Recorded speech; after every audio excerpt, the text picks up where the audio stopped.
Hello, ladies and gentlemen. How are you all doing? My name is Audible Silence. It is 6:55 p.m. Eastern Standard Time, and that, of course, means it is stream time. Come on in, make yourselves at home. Hope you all are having an absolutely phenomenal day. And if not, hopefully we can make your day just a tiny bit better. I, for one, have been cautiously excited about this game for a hottest minute. This is going to be the introduction of Outer Wilds on the stream. Now, for those of you who don't know what Outer Wilds is, it's a first-person adventure exploration game of some kind. I have been very, very careful to avoid spoilers on this game because I have heard that this is... I had a lot of people ask me about whether I had played this game after I played Tunic, or while I was playing Tunic, and I have not. Excuse me. So I'm really excited to get into this. I've heard that it is a Tunic-esque game in that it is heavily based on knowledge gating. So I'm very, very curious to see where this game will go and how it's going to go.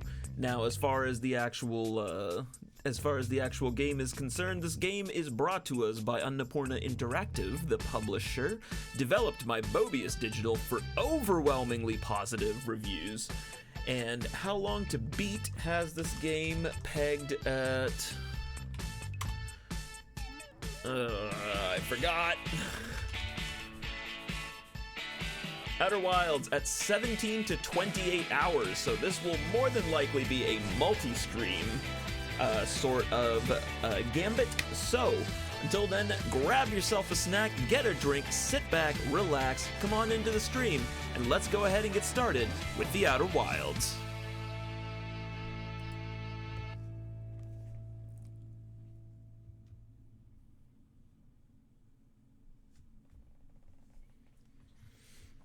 Now, I have started the game up once, as full disclosure. I have started the game up once just to get graphics settings all sorted out. But that is the extent of what I have done. So this will be a total blind play. Also, gorgeous introduction. Okay, this game actually pauses out completely if I tab out. Wow.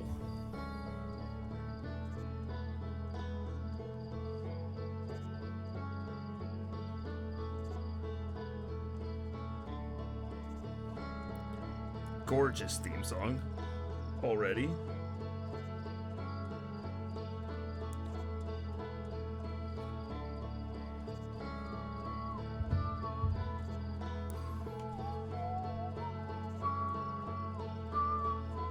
Just want to listen to this for a sec.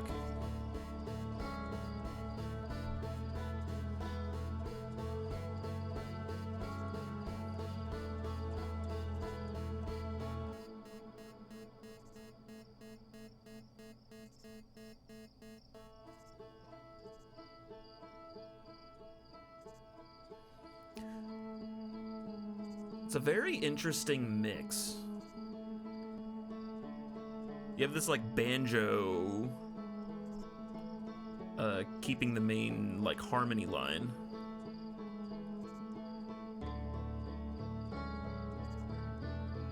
And the melody line. But it's weird, because it's like you have those very, like, acoustic, organic instrument layered on top of, like, a synth pad. An earlier synth lead.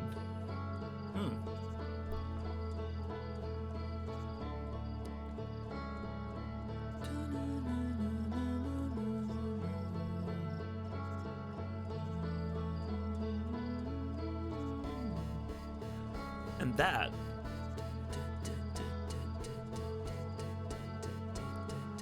I wonder what's up with that.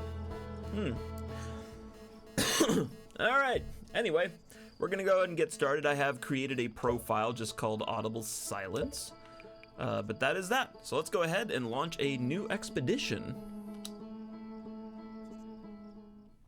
Let's see where this game will take us. Wake up.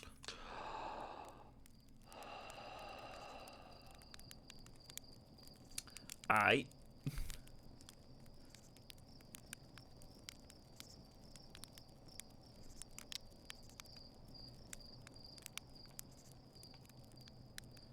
We got that thing that kind of materialized into the world and something that fell over there. I can roast a marshmallow.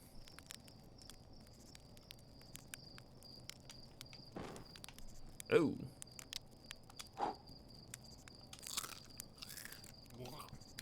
Nice. I got me a marshmallow. Can I talk to this dude? There's our pilot, back from your pre-launch camp out under the stars, I see. So it's launch day, huh? Seems like only yesterday you joined the space program and suddenly here you are, leaving on your first solo voyage. What do you say? Ready to get this beauty off the ground? It's all fueled up and ready to go. Ready if you are. Are you kidding? Of course I'm ready. It's finally time to test the new landing hydraulics with a pilot instead of the autoflight system. Speaking of pilots, make sure you don't crash the ship the first time you put her down, you hear? Anyway, you'll need to get the launch codes from Hornfels at the observatory before you can lift off. Just bring those here once you've said your goodbyes or whatever.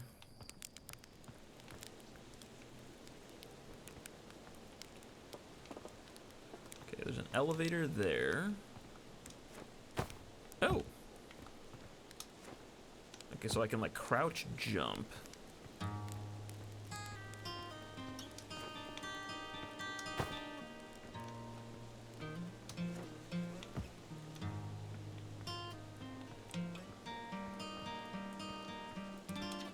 Hey, it's you! Slate said you're blasting off in your ship today. I'm really excited to see the launch. Aren't you going to go into space? Aren't you? You better not have changed your mind. Hey, I'm still going. You better be. It's been forever since anyone launched into space. I really, really want to see it. Really bad. You want to try out my model ship? Slate says it's the real thing, only just likely to start a fire. Oh?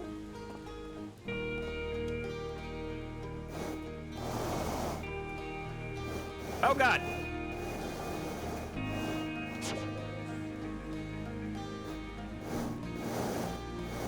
Okay, there we go.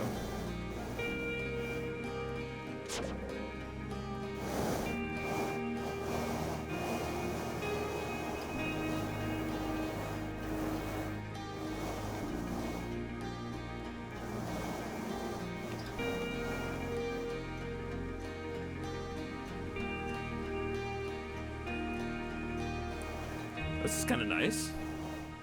They give you a tutorial on how to fly.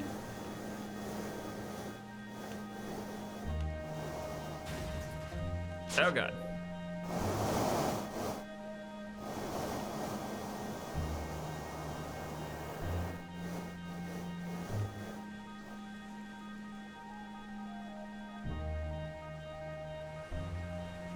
Woo!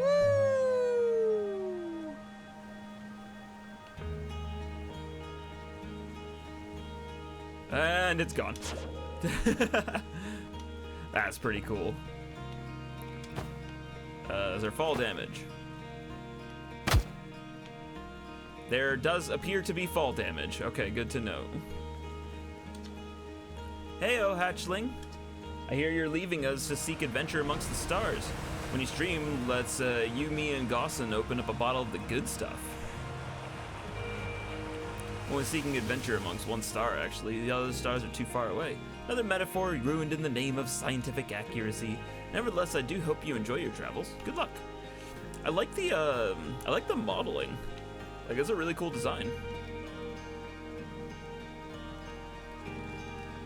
Outer Wild Ventures presents postcards from orbit. This projector is linked to our Sky Shutter satellite, which is currently orbiting Timber Hearth. The satellite is equipped with 2 onboard cameras. See if you can take a snapshot of our village.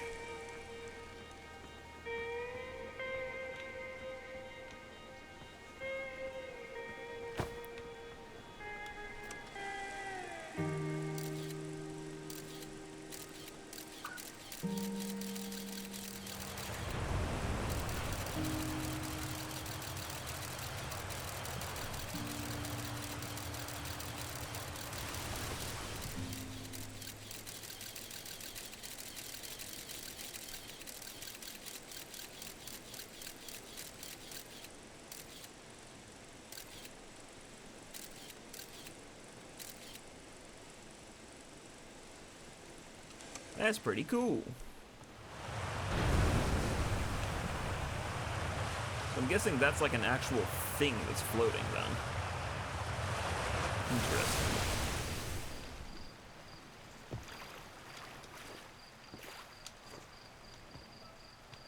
Can I launch myself?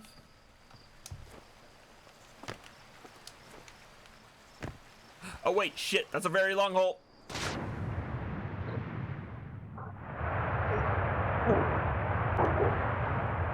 Oh no. I am dead. Starting off strong, we've been playing this game for a couple minutes. Wait, what the fuck? I get credits already? Okay, that is hilarious that they give you credits. Wait, that's it?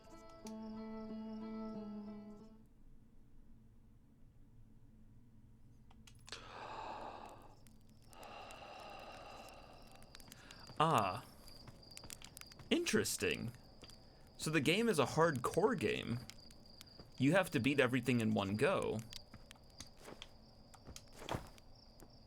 Crazy. I don't know why people thought that I would enjoy a hardcore game. I was gonna say, I'm trying to figure out what the tolerance is on fall damage. Ooh, I have a flashlight. It looks like the tolerance is pretty high for fall damage, actually.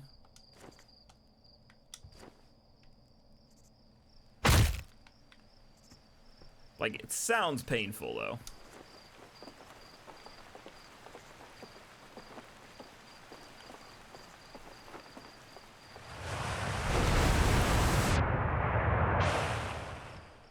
Oh shit, can I make that? Oh no. Okay, I found the limit.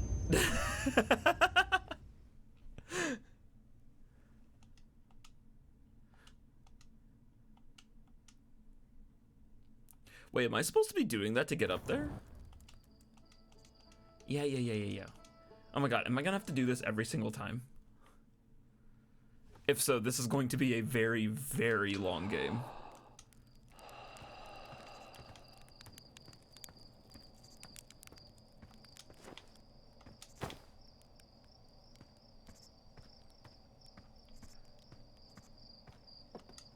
Oh, that's what that dot is that was moving around. Wait, shit, no, Geyser didn't go yet. Oh.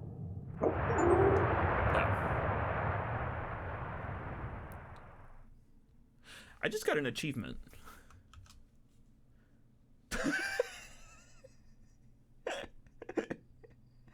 I just got an achievement called Gone in 60 Seconds. Die within 60 seconds of waking up.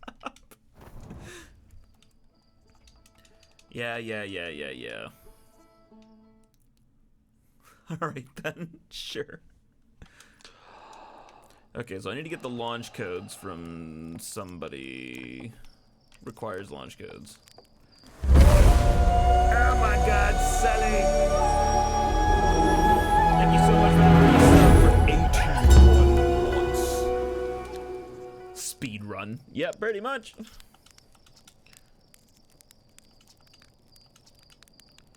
Hornfels at the observatory. Okay. The observatory.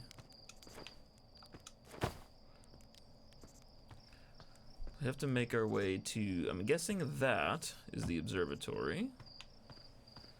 How does one get there? Looks like we can go up this path over here.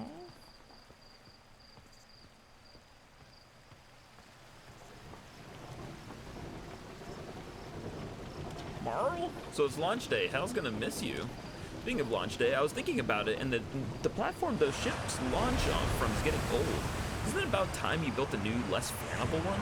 That big tree in the village would be a perfect choice. I wouldn't mind helping out the space program. Just say the word. The launch pad is flammable? Ha! You didn't realize that? Don't worry, it's held up for all launches so far. It'll definitely be fine for yours, probably. Alright, so that's definitely breaking.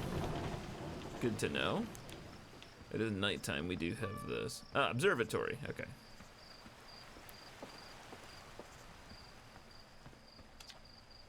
It isn't my favorite troublemaker. He wanted to play hide and seek, but Moraine won't let us borrow their signal scope because it's really delicate and not supposed to be thrown around like that. Hey, can we use your signal scope? Can we? Can we please? We'll even let you be it. Sure, let's play. Woohoo! Okay, here are the rules. Galena and me will hide with these radios, and you'll use your signal scope to find us. Last one to be found wins. Okay, close your eyes and start counting. I do like the multiple eye slit thing.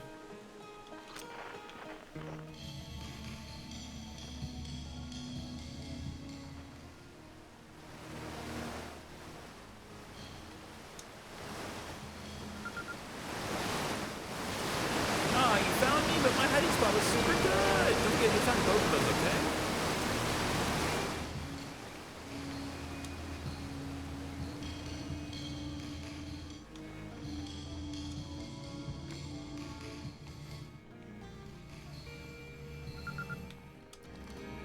I won! I'm happy! Thanks for playing with us. Aw, kiddos.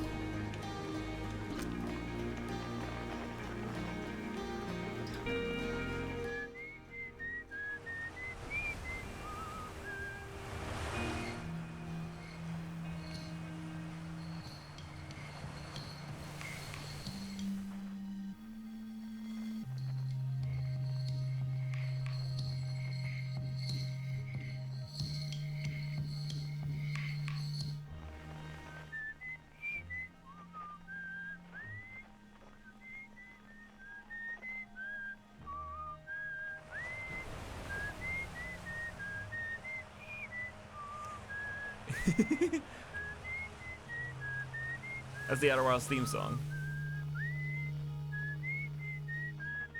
Seems like the sun or whatever is making its own. Interesting.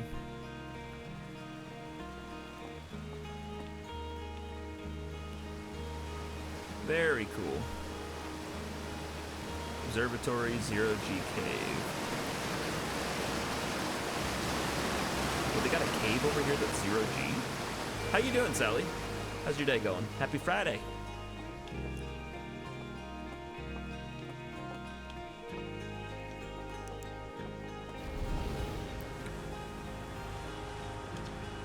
Danger!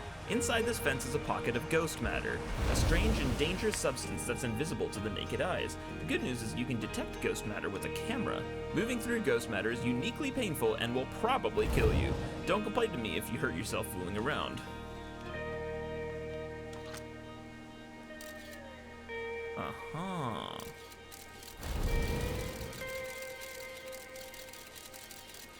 I see. Well, that's good to know. The Zero G Cave. Hey, I thought you might want to see before the big launch. Nerves getting the better of you?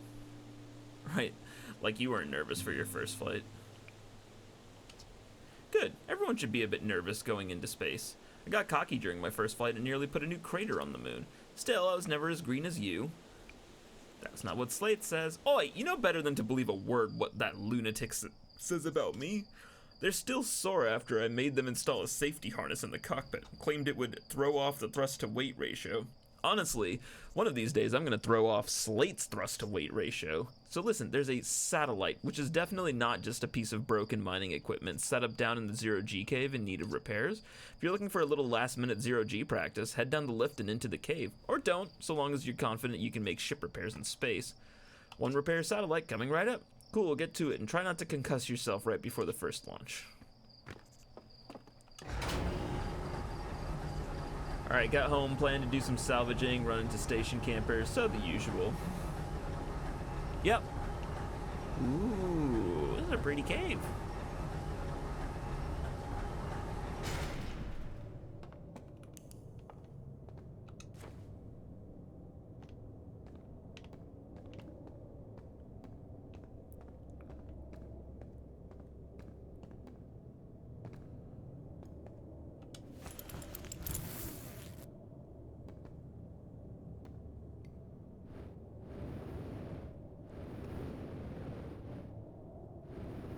Wait, gravity's 1x though right now.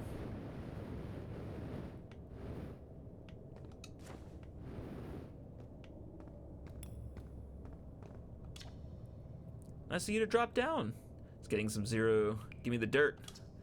Fresh dirt, not happening much down here lately. Let me think. Come to think of it, Tektites saw something crash outside the village crater earlier. That's new and different. Oh, hey, how about that?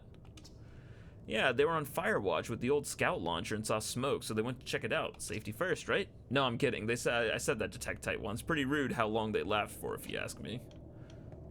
Okay, that might be something to check out.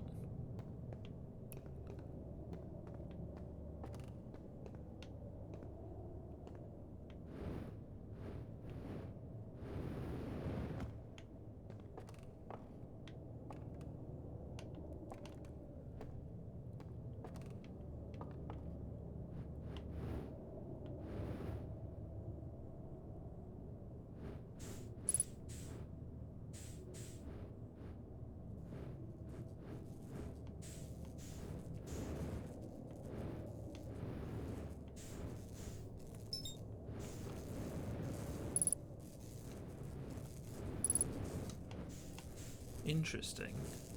Ah, so it tells me. Oh, wrong button.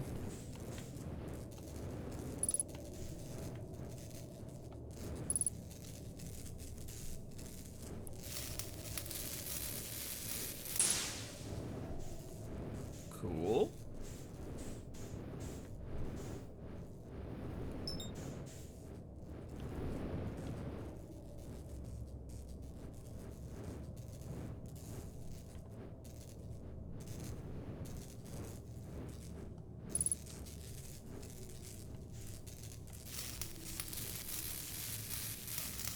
The fact that they have a functionality in the game to match velocities while in zero G, that's clearly something that will be coming into play then.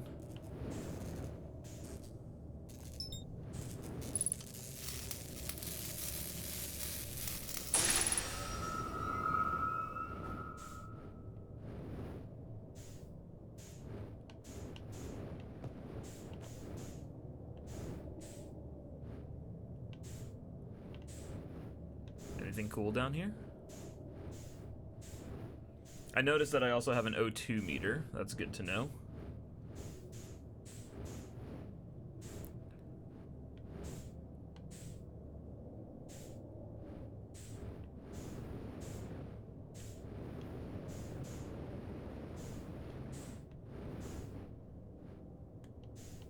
Okay, so that's my roll. Got it.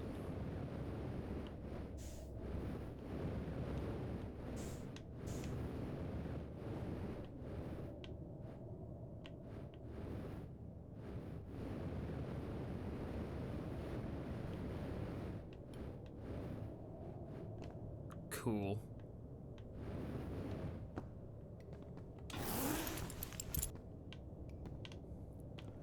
Very cool. Okay, that's good to know. Based on just the amount of effort that was put into that, I'm guessing that's going to become something pretty major in the long run.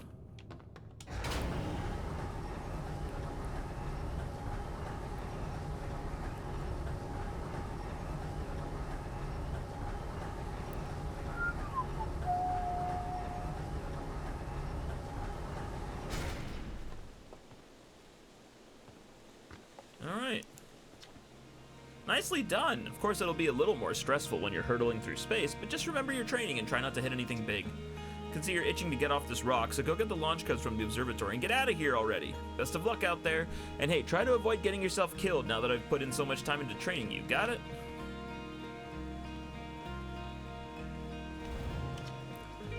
Come say hi to your old flight coach before your launch. I've got zero G training set up if you want to refresh your... Oh, well, we just did that.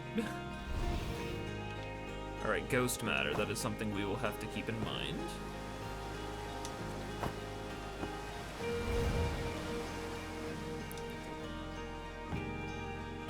Looks like it at least makes a little bit of sound or something or other.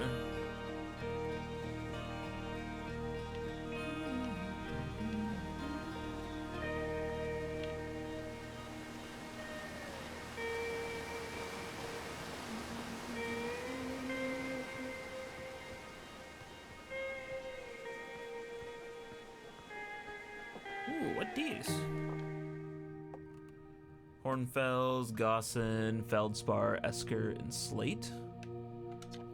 Outer Wilds Ventures, founding members. Clockwise from top left, Hornfels, Gaussen, Slate, and Feldspar. Big thanks to these additional founding members of Outer Wild Ventures, without whom we would have never gotten off the ground. Was this a crowdfunded game? Also, I just saw the name Ohmwrecker. As a League person. Timberheart's first and only space program was founded to explore the furthest reaches of our solar system. Feldspar was the first Hearthian to be intentionally launched into space. They completed the first orbit around Timber Hearth and later made the first of what would be many landings on our moon, the Attlerock. Hey, it's my favorite astronaut! Launch day at last, huh, buddy? It's the Translator Tool's inaugural flight, too. I'm so excited it's making me nauseous. Just think, you'll be able to translate any Nomai text you want, anywhere you are. The two of us put a lot of hours into inventing that tool, so don't break it, okay? Oh, geez, do not break it.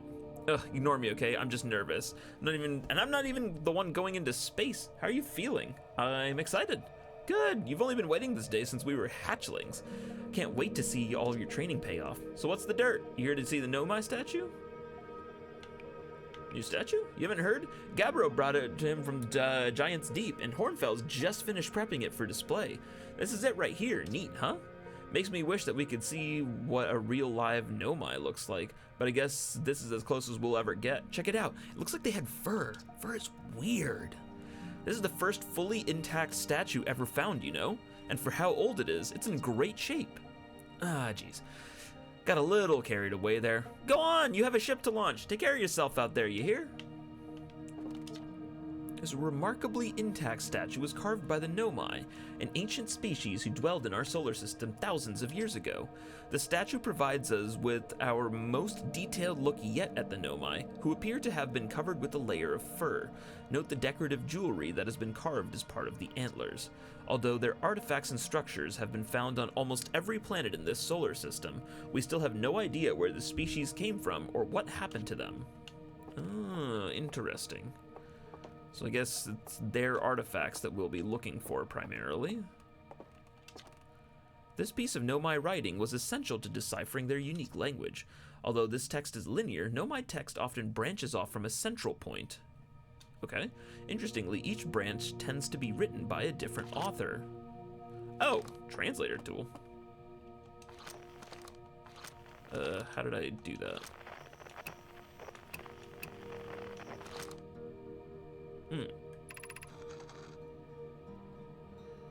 Cassava, we're nearly ready. Felix and I have finished construction, and she says calibrating the device won't take long. Fortunately, the Attlerock's lack of atmosphere will make calibration simple. After all this time, I'm thrilled to finally resume our search.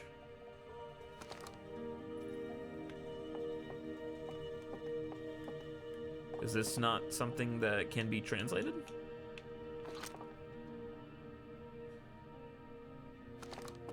Okay, so that looks like it's not Nomai writing. Aside from the dwellings and structures they built, the Nomai also made art. This decorated pottery was discovered on Brittle Hollow. Some ancient Nomai art depicts strange animals, foreign celestial objects, and other subjects that can't be found in our solar system, which makes us wonder whether the Nomai originated elsewhere in the universe or simply had vibrant imaginations. Were the Nomai born in our solar system? Or were they born amongst other stars and planets? And if they were, how and why did they come here?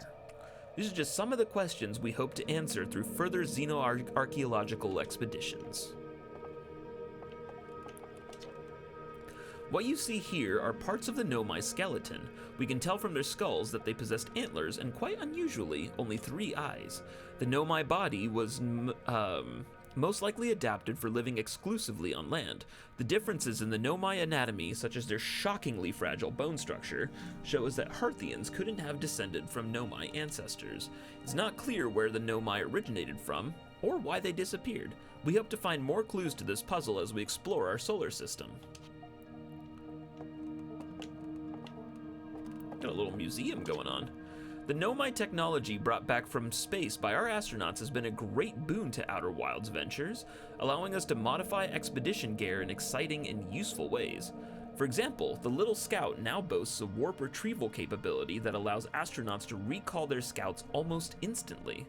This has dramatically reduced the number of scouts lost to the depths of space. I am sure we will be making great use of that. This crystal was taken from a Nomai ruin on Brittle Hollow. It seems to create a local gravity distortion and was most likely used to traverse steep surfaces. Try it out. Oh.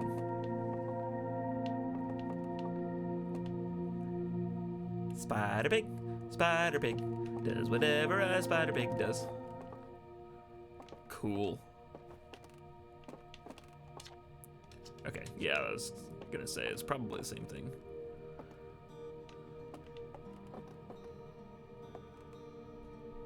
I wonder what that is. Probably something we'll encounter later. If a star is massive enough... Oh, wait, hold on. This is a star's life cycle. Coming soon. Future site of our next exhibit. If you've enjoyed your time with Outer Wilds, please consider supporting our planned museum expansion. Our quest to explore the furthest reaches of our solar system wouldn't be possible without generous visitors like you. We thank you profusely for your support, and we hope to see you again soon. So I did see that they released a DLC, so I'm guessing that this was this is where the DLC exhibit goes? Watch closely. These balls move on their own. The ground is perfectly level, so what do you think causes this spooky motion? The answer is the moon. As it orbits our planet, the outer rock's gravity pulls on objects from different directions. In fact, it's pulling on you right now. Oh, fancy. Stars, highly recommend. Hello, Zadoak. Is that how you say your name? Highly recommend the DLC if you like the base game. I mean, we'll find out. So far, I've been playing this game for 31 minutes. So we will see. But so far, I mean, the lore setting and everything has been really interesting. I have been liking it so far, but we'll see where the actual gameplay goes. How are you doing, by the way? Welcome to the stream. Happy Friday. Stars like our sun generate light and heat by fusing hydrogen into helium. As it grows older, the star runs out of hydrogen and starts to contract. And it becomes a red giant. As the star's core contracts, it gets hotter, causing the outer layers to expand. The star has become a red giant. When the core is hot enough, it starts to fuse helium into carbon. If a star is massive enough, it will continue to fuse carbon into even heavier elements like iron. Ultimately, the star will collapse under its own gravity and then explode in a violent event called a supernova. Based on Schert's observations, this will one day be the fate of our own sun. Unlike here on Earth, where that will definitely not be our fate, because we don't have the luxury of that class of star. I believe we have, what, an M-class star? Wait.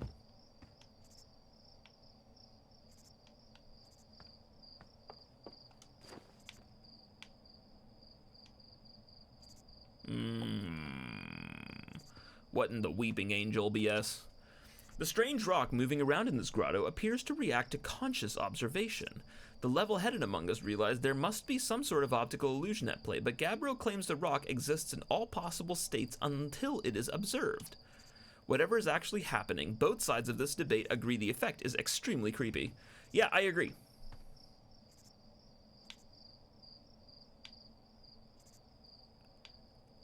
I'm really curious from a game dev perspective how this works.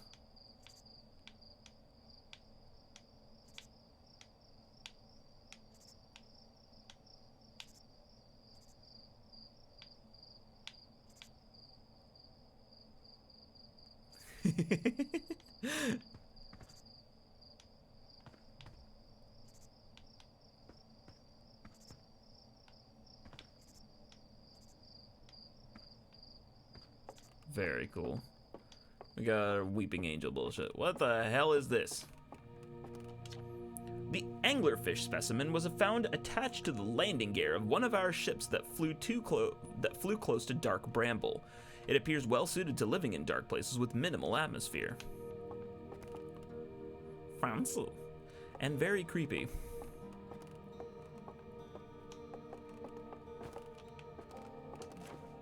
Nothing inside it.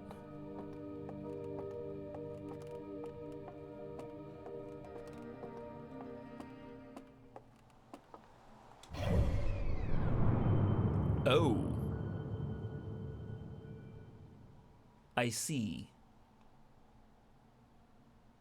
I did not realize. So we have the Hourglass Twins, the Ash Twin and Ember Twin, Brittle Hollow and Hollow's Lantern,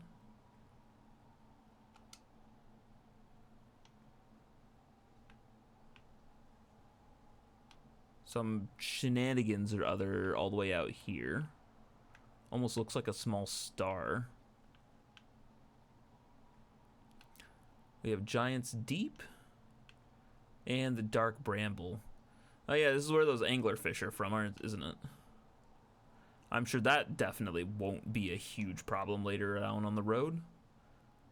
Timber Hearth, you are here. And then of course we have the Addle Rock. What this? I'm guessing we have like a drone or something that's following our sun? Interesting also that they call it a sun too.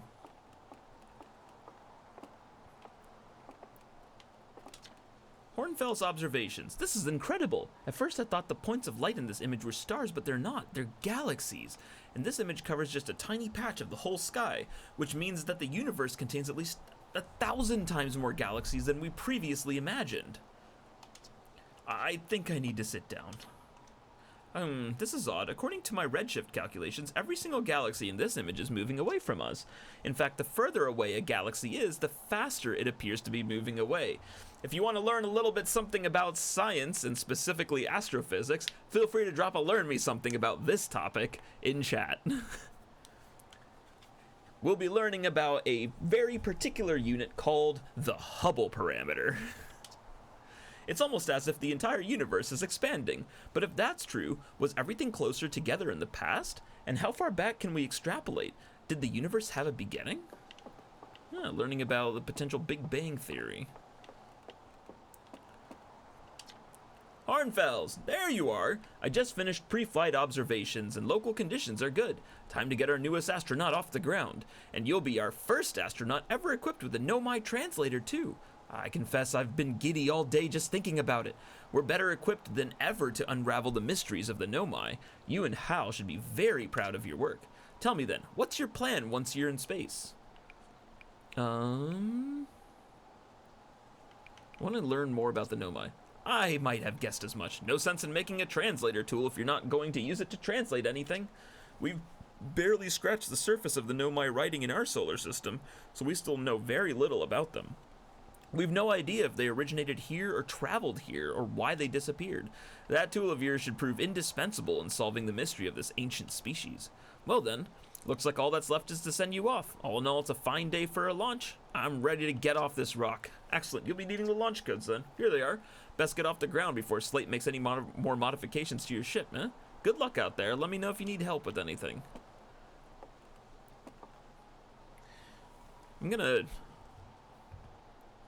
That's interesting. Launch codes dash dash dash dot dot dash dot. That's Morse code?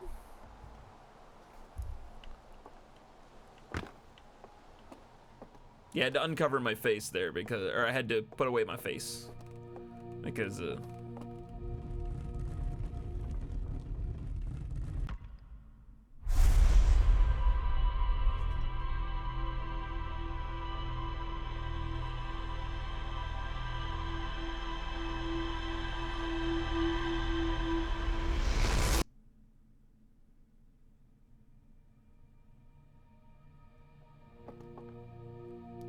so that wasn't weird at all.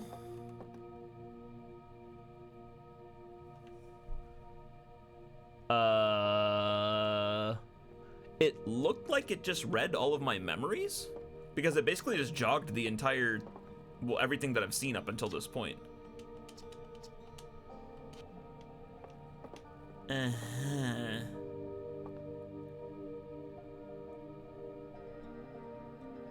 Cool. That's definitely not creepy at all. Can I interact with this in some way? No, it's just up to some weird bullshit? Alright, sounds good. We gotta move on then. To the launch tower! Hey, did you get a good look at that Nomai statue? The statue looked at me and opened its eyes. Whoa, the statue was doing what? So its eyes opened and then you saw images from your own memories and glowing lights flying around like a hallucination? Was it, no offense, but are you okay to launch, like medically speaking? No, that statue is definitely weird. I mean, if you're saying it happened, then I guess maybe it did, but why? Hornfels tried everything to get the statue's eyes to open, and nothing like this ever happened to them. I don't think you're gonna get any answers from the museum statue, but Gabbro said that they were going back to Giant's Deep. Do know which island they're on, though. Maybe they'd be able to tell you more? On the other hand, Gabbro's, you know, Gabbro. So maybe you'd be better off searching for more info on your own. Geez, now I'm really jealous of you're going into space. Hey, see if you can use our translator tool to find out more about the statue, okay? Good luck and safe flying.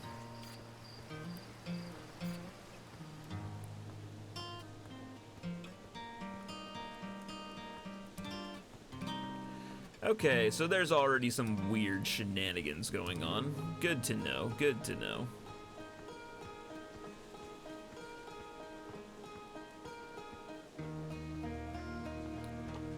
God, this music is gorgeous.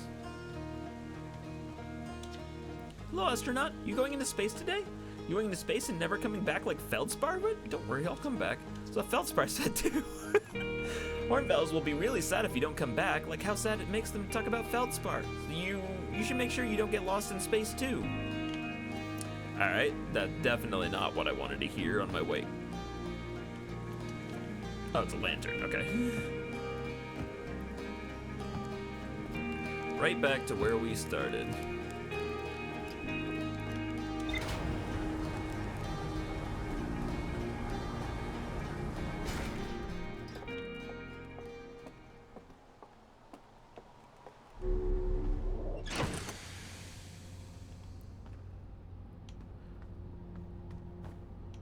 So this is our little ship, huh?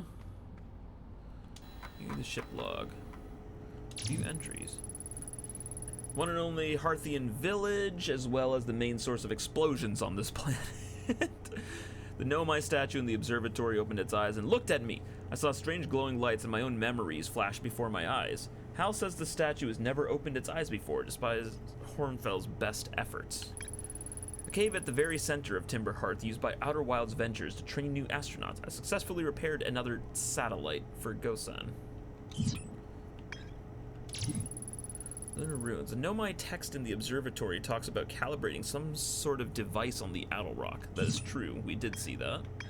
So Ash Twin, Ember Twin, Brittle Hollow, Hollow's Lantern, Giant's Deep, Dark Bramble, and the Interloper.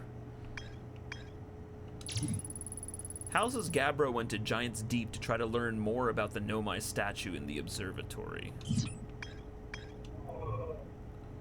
Oh, interesting. Alright, so the Lunar Ruins, I think, is where we go next.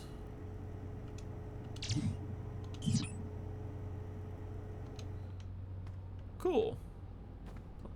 The Interloper's a comet. Okay, interesting. Very interesting. Got first aid kit. Got a suit. See beyond the horizon. Something, something. See beyond the horizon. Illuminate dark areas. Detect hazards. Test the environment. Cool. Oxygen refill. Spot a tree. Walk towards it. Enjoy.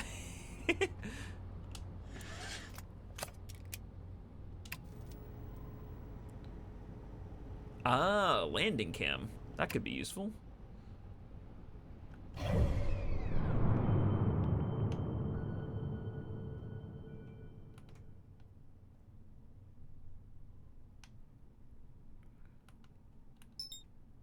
Wait, what is this?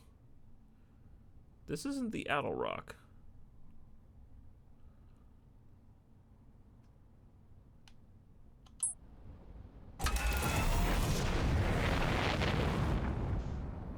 Ooh. Oh, wow, cool. We have a 6 DOF display as well.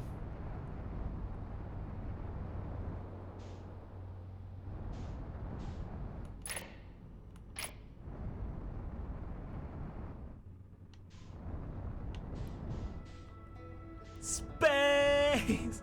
Dude, this is so cool. Oh, geez, I am a scoochin'.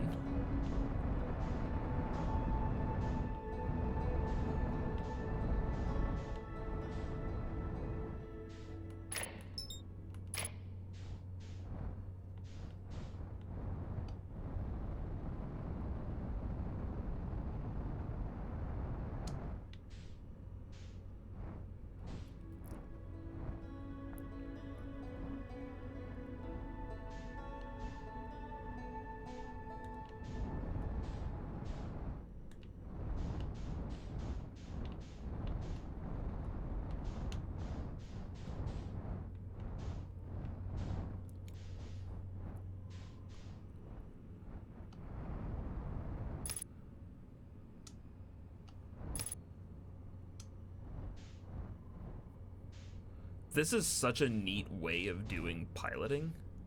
I love this.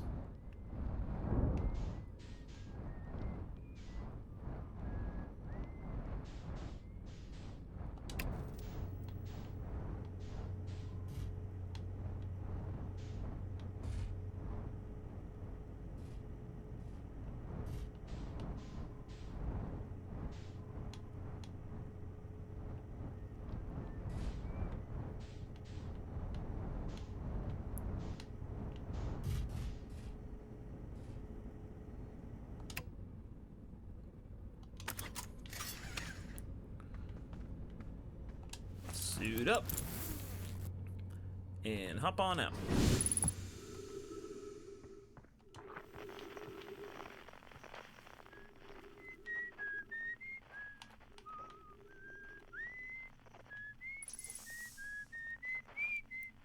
Trees detected, oxygen tank refilled. Signal detected, Esker. Oh hey, it's you! Ground control didn't tell me you were launching. Long time no see. Actually, I guess it's been a long time since I've seen anyone. Was that you whistling? Probably, or actually definitely. Other travelers carry instruments so they don't bother whistling. You can pick up their music with a signal scope, you know. Best spot for that is the North Pole. Great reception. North Pole is marked in red on your mini-map, but the Attlerock is a pretty small moon, really. Just go north, you can't miss it. Don't go, anything else you wanted to ask?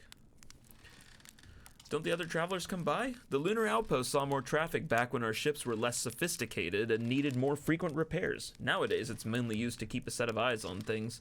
Sometimes Chirk comes by to say hi, but Gabbro is Gabbro, and you know how Rybeck feels about unnecessary spaceflight. Seems lonely up here. A little. I'm in touch with ground control, Hornfels and Gulsan mostly, and they radio up to chat now and then. When ground control forgets I'm up here, they usually do, I launch my little scout at the village. I don't blame them. For one, I don't check in as often as the other travelers since I'm always in one place. And it's not so bad up here, really. At least it's peaceful and quiet. You don't always get that in our solar system, let alone in our village. What is this place? Very funny. Oh, stars above, you're serious, aren't you? That's just depressing. Welcome to the Lunar Outpost, which apparently the space program doesn't bother to teach anyone anymore. When we first started Outer Wilds, travelers used to bring their ships here all the time for repairs. Our spacefaring technology has improved loads since then, but the older ships tended to, fall apart a lot, like more than they do now. Using the outpost cut down on the number of launches and landings taking place in the village and also the number of fires. Nowadays, though, it's mainly just me up here raising saplings from Timberhearth and keeping an eye on things.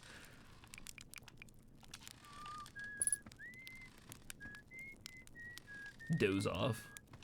I could take a nap.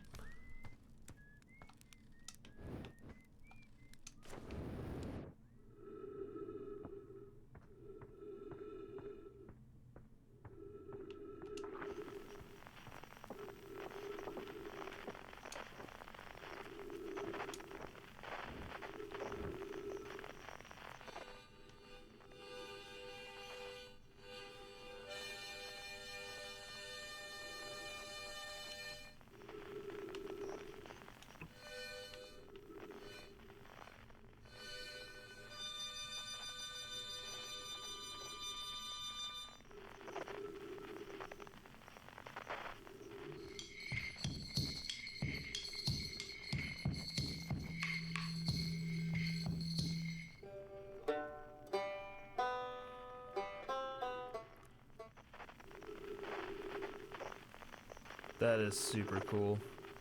Also, that sun seems very close.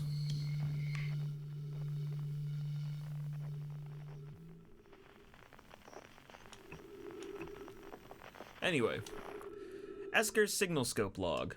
Day 48, still not picking Rybek's banjo from Brittle Hollow. I'm sure they're fine, but I'll feel better once I can hear their music. Day 51, listen to Chirp play for a while today. Unrelated, someone should tell Porphy and Gosan their flirting is not subtle from an aerial perspective. Day 55, banjo music coming in loud and clear today. Sounds like Rybek's doing okay. The oaf, I was worried.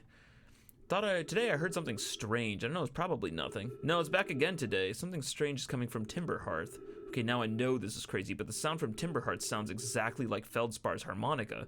But Feldspar disappeared in space ages ago. It can't be them. It's still the here. This is creepy. Maybe my signal scope is broken? I better talk to Nice.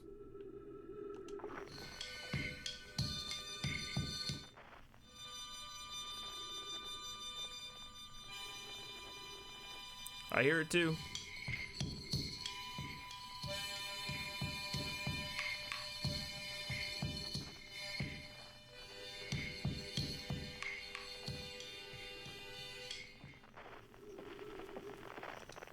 Huh. Okay, now, if I remember right, there's supposed to be some Zonai stuff going on.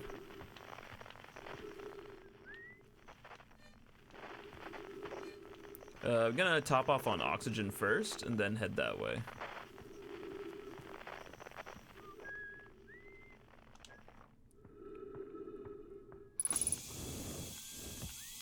Cool.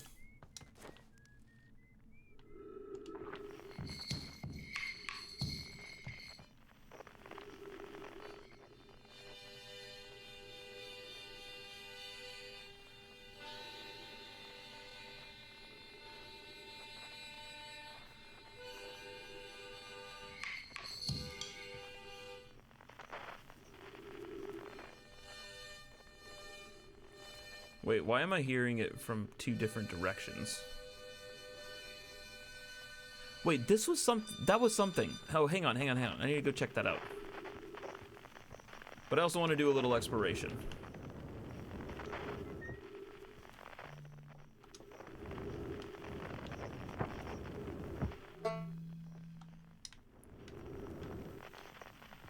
Oh god, my game like lagged out super hardcore there for a second. What this? Ah, the Outer Ventures flag. Nice.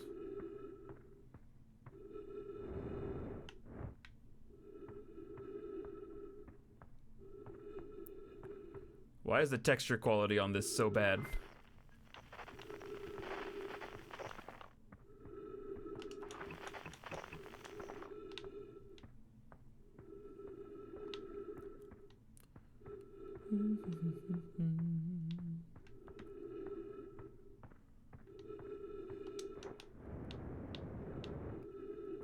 Alright, anything at the South Pole?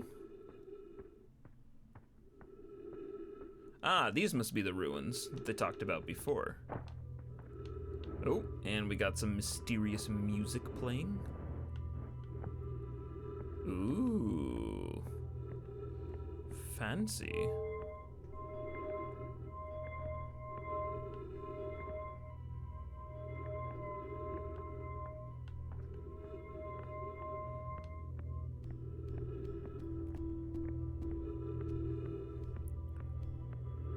Why does this look like the magic card Wayfarer's Bauble? Uh-huh. Trees! Oh, shit. Okay, wow. I've seen this ruin in other travelers' pictures, but seeing it for myself, it's really old, isn't it? But wow, this is the coolest day of my life. Okay, time for some official notes. This is some kind of Nomai locator. It can point out the different planets, which is incredibly cool, by the way. But from what little I can understand of the writing here, I think it was built to try to find something specific. I'm not sure. I also was able to translate something about the South Pole of Brittle Hollow, so I'll fly there to see if I can learn more. Yep, I'm just gonna get back in the old ship and take off. Totally safe. Mostly safe. Oh, stars above. Okay, so something spooked him.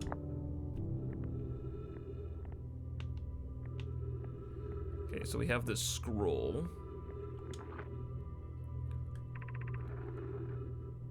Okay, Coleus. I was upstairs testing the eye signal locator, and it can hear and follow the signals from the sun, Giant's Deep, and Brittle Hollow. However, something strange is happening when I ask the eye signal locator to follow the eye's signal. The device indicator rotates wildly and never points in just one direction. I see. I most likely calibrated the locator incorrectly. Privet. And I will make adjustments and try again. An update. Disappointingly, everything is correctly calibrated after all. It saddens me to posit this, my friends, but I believe this locator cannot detect the eye's signal. We would need to build a more sensitive device if we want to locate the eye of the universe. The eye of the universe. Then we will build it. Don't lose hope, Cassava. Our search for the eye is what brought our clan to this place. We won't give up so easily. This is a curious result. It's possible the eye has stopped calling out its signal.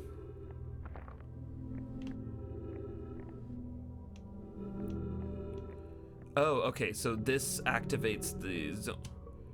So this allows, yes, there we go. Where should this new, more sophisticated locator be built? We may need to, it may need to be larger than this eye signal locator is. Anona and those of us originally stranded on Ember Twin built a quantum moon locator there, but the heat of the sun made its construction challenging. I wouldn't recommend building it on that planet. The southern glacier on Brittle Hollow has ample available space. I could construct a new building to house this proposed locator. Yes, let's build there. I imagine our young friend Kanoi would enjoy that immensely. He's always held a great interest in the eye, especially for a child born so long after the crash. I will begin construction on Brittle Hollow's South Pole immediately then. Okay. Alleg, how are you doing? Yes, I just started Outer Wilds. I have heard so many people tell me this is a game right up my alley. And so far, it's not disappointing. It's got some intrigue, got some adventure, exploration shenanigans. Brittle Hollow's South Pole, and they're looking for something called the Eye of the Universe.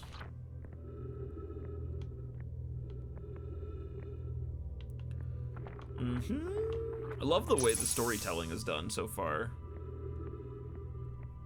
Okay, so they're looking for something called the Eye of the Universe.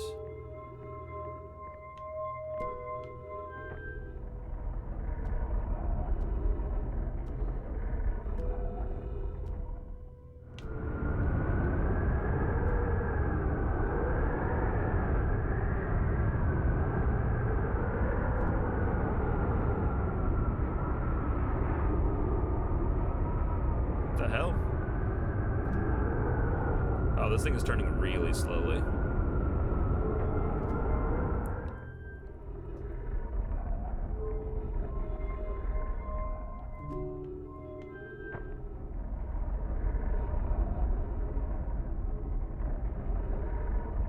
Oh, wow, this is really cool.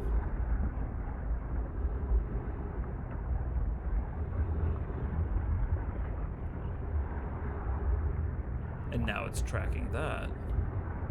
How interesting.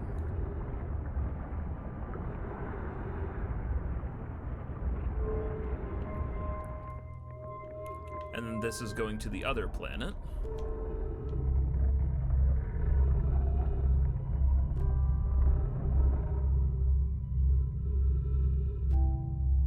How long have I been playing? About 45 minutes now.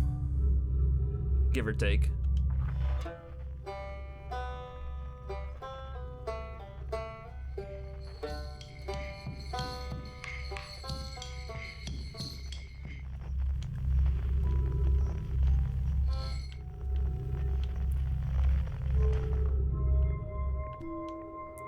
Okay, and then this was their search for the eye.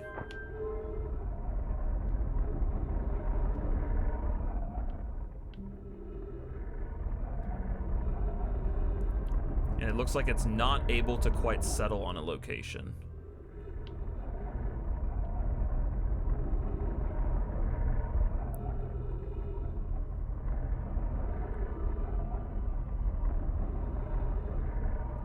There's also this thing that we do need to go check out. Alright, you can chill.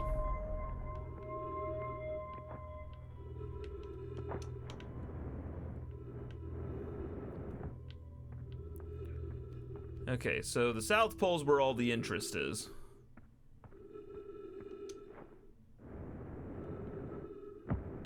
Ow.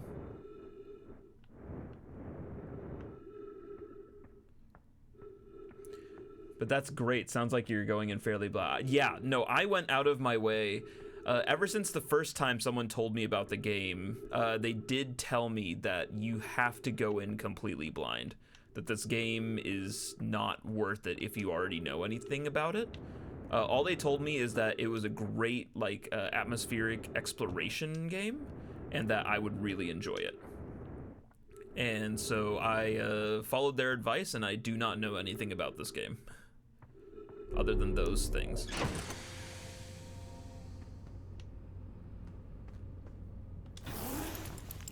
Okay, so if I put this stuff back, does my suit still have limit? Okay, so interesting. I'm gonna have to find another place for stuff. Best way? That's good to know.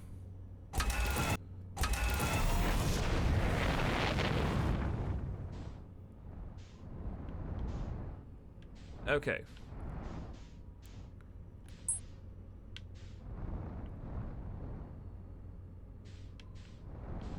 Hi.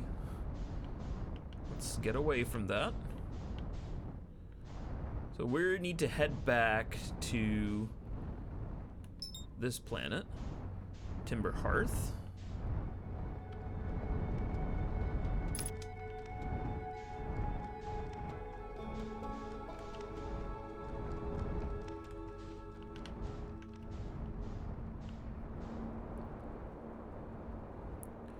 Looks like there's something over here that we need to check out.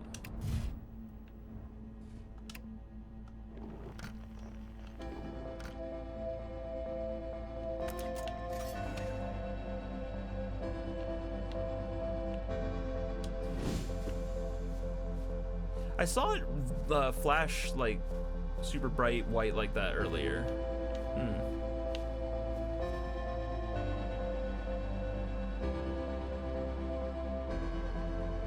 Just me, or is that sun? That sun's getting redder. That sun's gonna go supernova. We had a whole section in the museum talking about that. That wasn't just a part of, oh my god. That was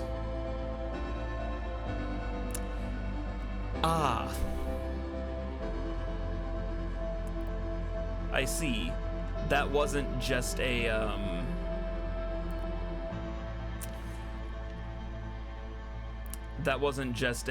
what do you say? A bit of fun and, that was a... Yep.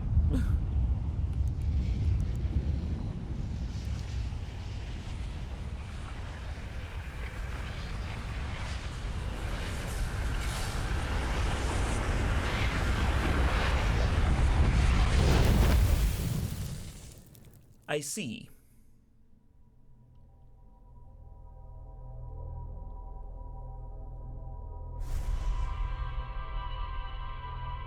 Oh, this is through the Zonai's eyes? Or whatever. Zomai. Playing back all my memories.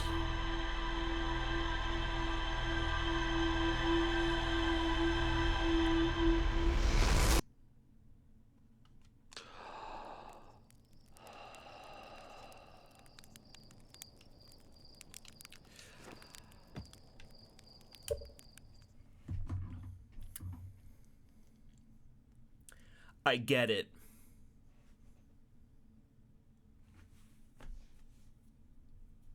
I get it now. I understand why my friends wanted me to go into this completely blind now. Okay. So you only... This is a time loop game.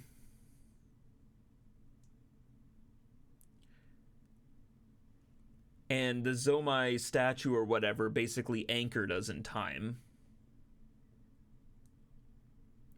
That's why my friend said I would enjoy this so much after I played Tunic. I was talking about how Tunic is a game that is so heavily dependent on, or reliant on, knowledge gating instead of mechanic gating. Don't get me wrong, there are mechanical gates in Tunic, but the vast majority of the progression is knowledge gated. All the stuff is there. You just didn't know to do that. Okay.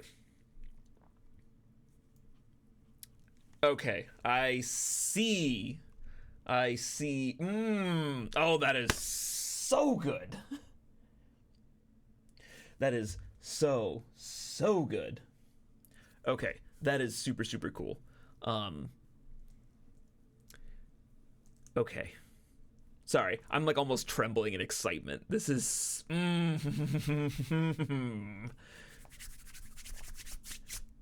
I understand what type of game I am playing now.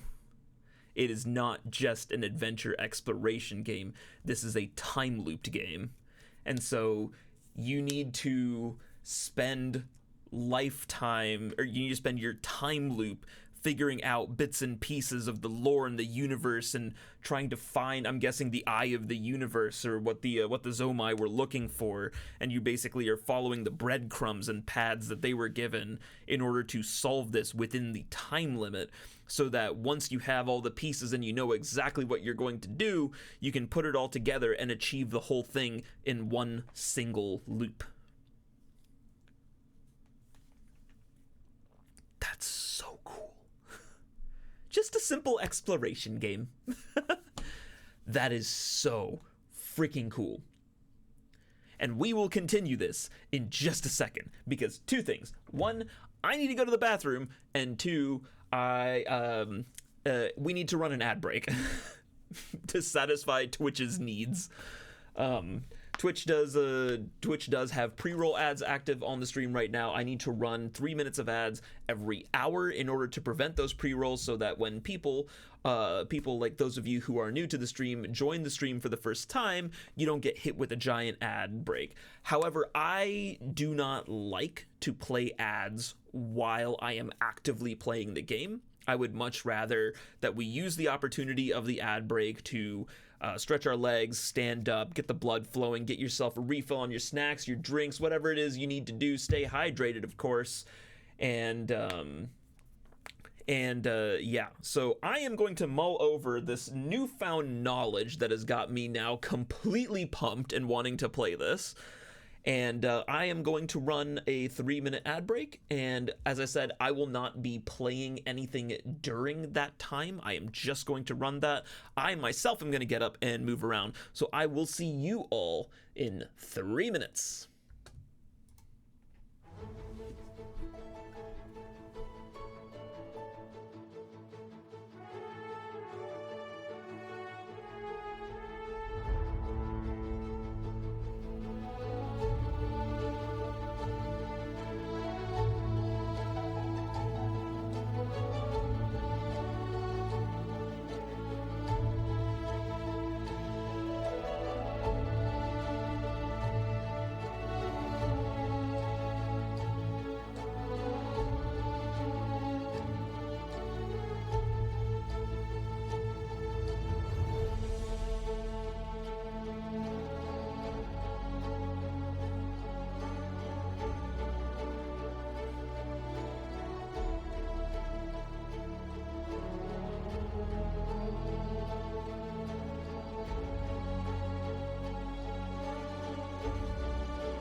Alright, I have returned, and we head back in. So, now we know what we're dealing with, give or take.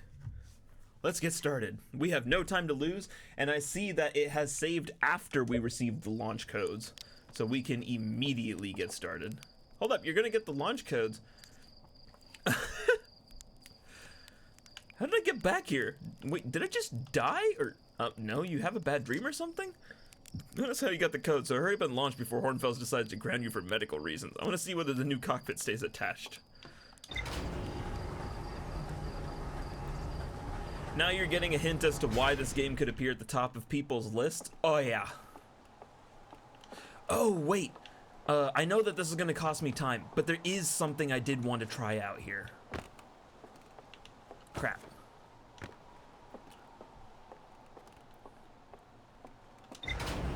There is something I wanted to try out in town.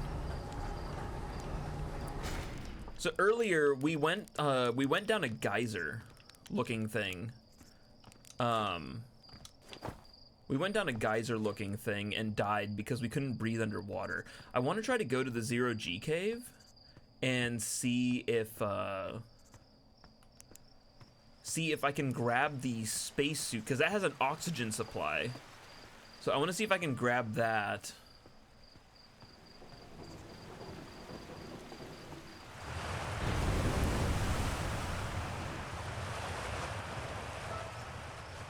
This way to the observatory, okay.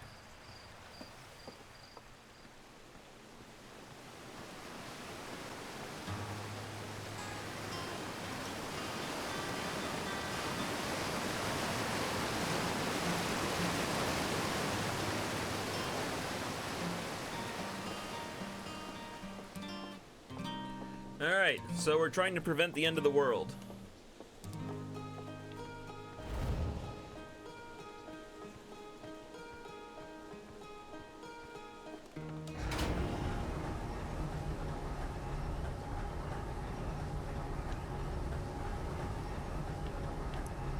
I guess I technically could have grabbed the one from the spaceship.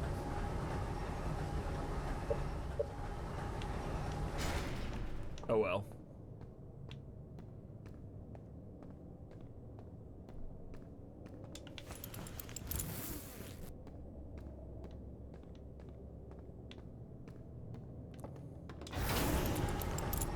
Ah, dang it. I can't take it with me.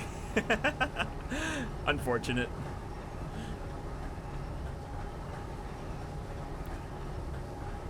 Maybe I can grab the one from my ship instead.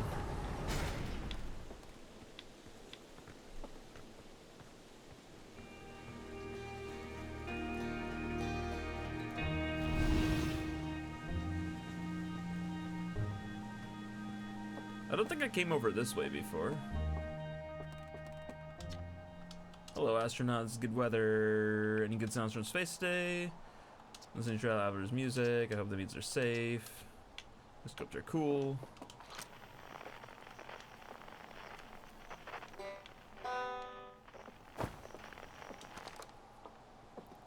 Yes, indeed, they are very cool.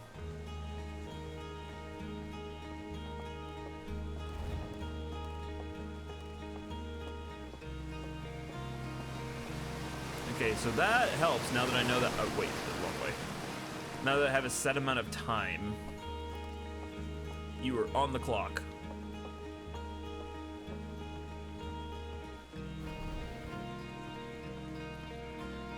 So I actually want to grab my suit now and see if I can take that with me.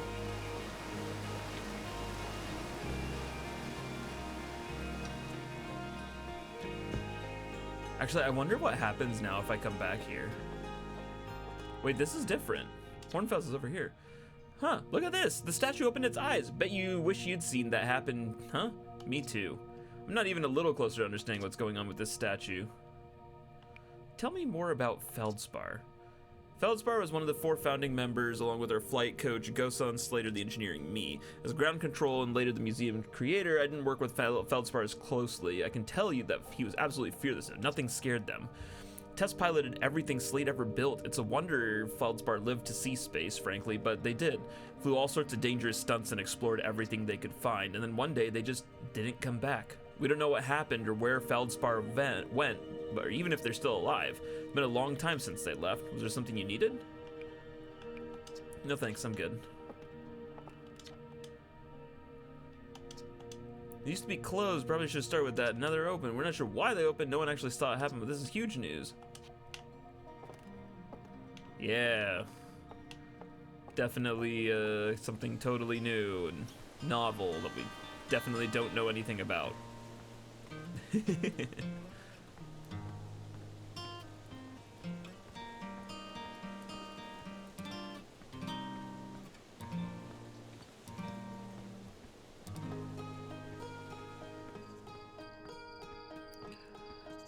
So either we're trying to prevent the end of the world or we're trying to get the heck out of here before the end of the world.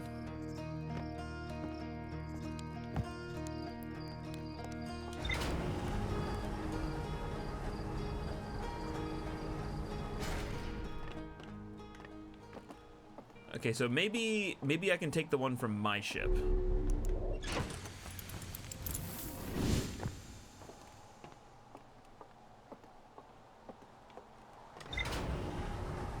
Yes, I can. Okay.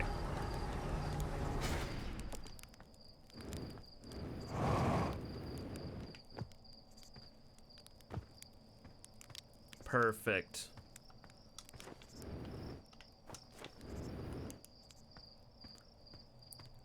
Okay, so I wonder if this will allow me to breathe underwater. Because now I have an oxygen supply to work with.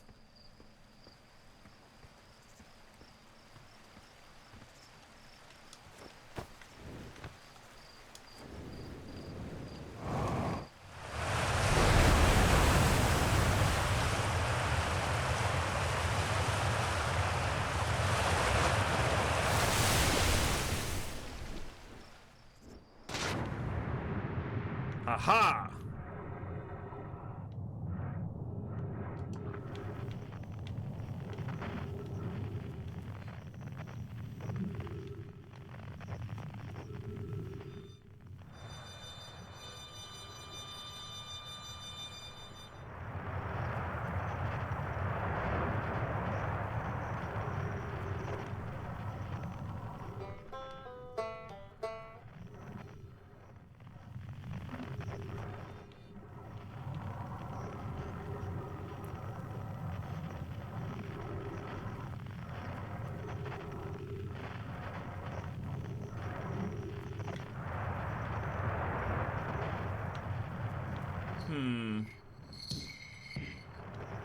Seems to be a pretty constant.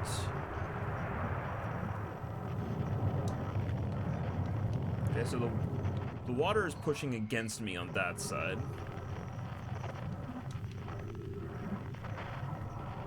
Well, there's got to be a reason they allow me to come this way, right? Aha!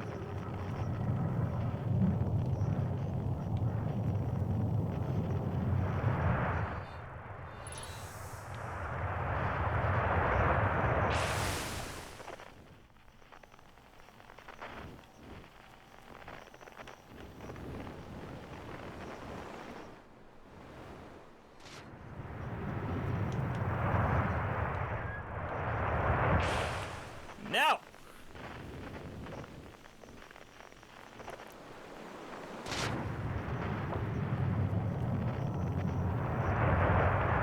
Dang it!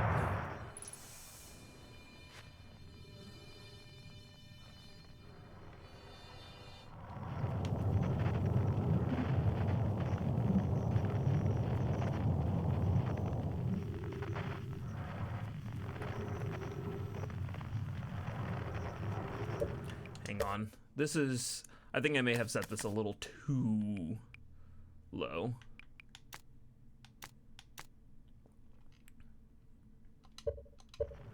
Okay, there we go.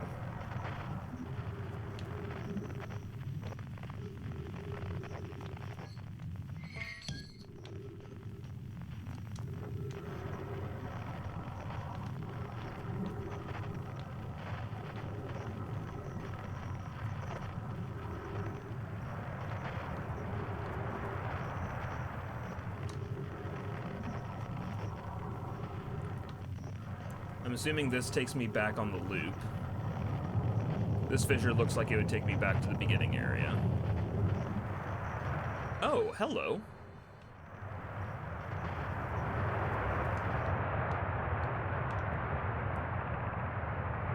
After closer observation, mining site 2A wouldn't be safe for the native life dwelling in some of these caves' pools, so unfortunately we'll have to mine one of the other sites. There are a few other cave sites that look promising. What about site 2B? It shares similar formations and strata. That sounds promising. Will you and your mentor investigate? If mining site 2B proves safe for this native species, we'll move our work there. Site 2B is safe. Colia says that we'll continue to monitor activity and its effect on life here. On the opposite hand, new life. This species is semi-aquatic and very hardy. The ecosystem here is quite robust, so I believe they will thrive in the long run. Be cautious near the pools if you visit 2A to meet them. I was watching once during a rest, and the hours escaped me. They're fascinating. I wonder what their fourth eye does. This is us they're talking about. They remind me of a subterranean species that my mentor Mellorai told me about from when our clan used to travel across this universe. I imagine she would have enjoyed these greatly.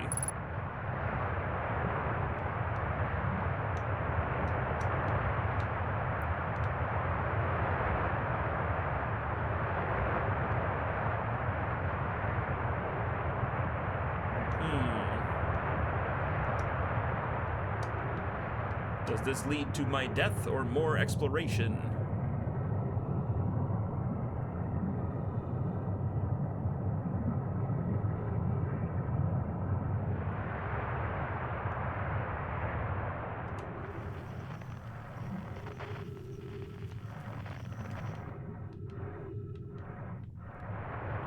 Not seeing much here. Is this a note? No. Some supplies of some kind.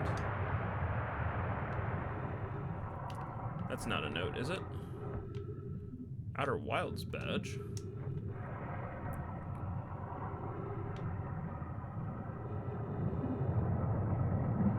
Alright, we've found our first little side path. Okay, so this is the loop.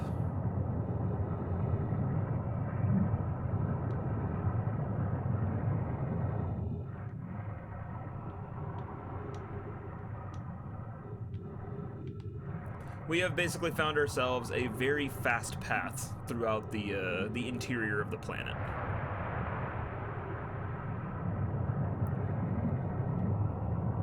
That is very cool.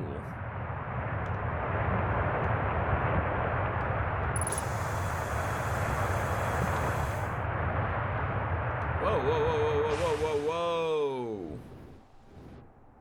What is this?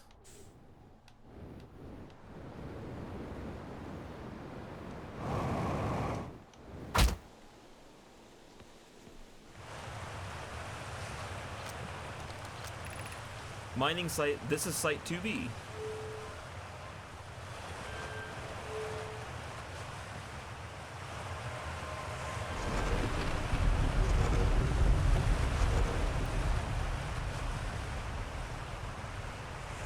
Okay, so we opened that. What's back here?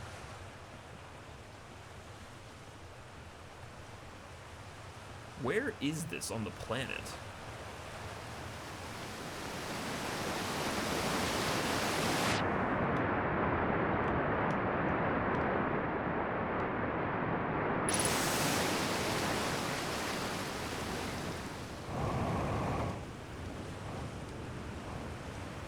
Oh no. Well, that's unfortunate.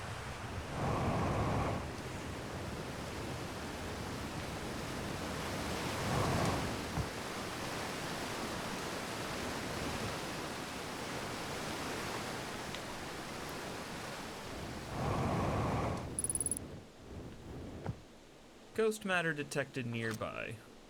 Great. Oh, shit!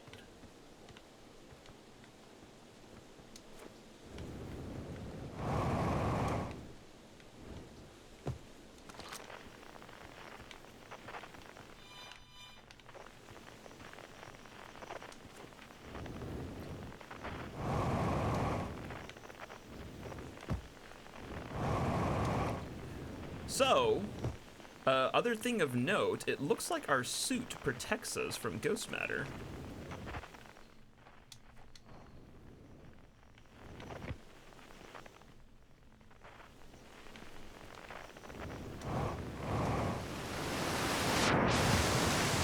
Okay, we made it back. Perfect.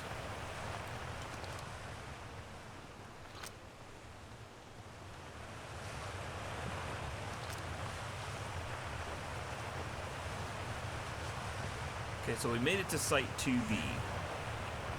Or not to be. That is the question. Whoa. What the hell is going on here?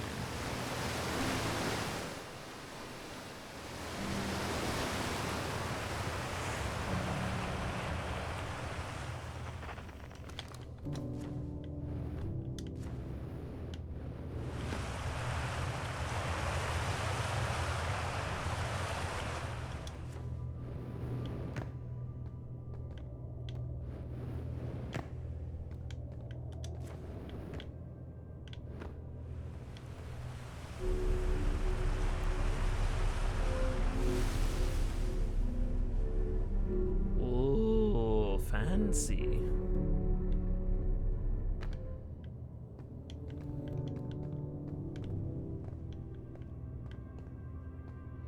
Okay, we got more writing.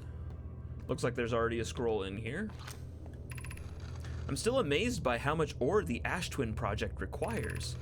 Isn't this the ore for the remaining towers being built on Ash Twin? The completed towers I've seen are quite large. No, the material for those towers is all being taken from Ash Twin. The ore we're mining here will be used to craft an immensely thick protective shell that will physically seal off the chamber inside Ash Twin's core. I'm relieved by our clan's decision to use Timberheart's ore only for constructing the shell. If eventually life on this planet were to evolve to the point of advanced metallurgy, I'm confident we won't have destroyed their ability to create. If they're sealing off all entrances, I hope they've planned accordingly.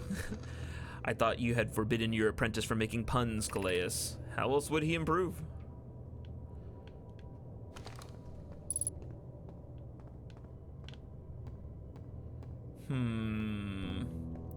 Still many unanswered questions, but I think that is to be expected, of course.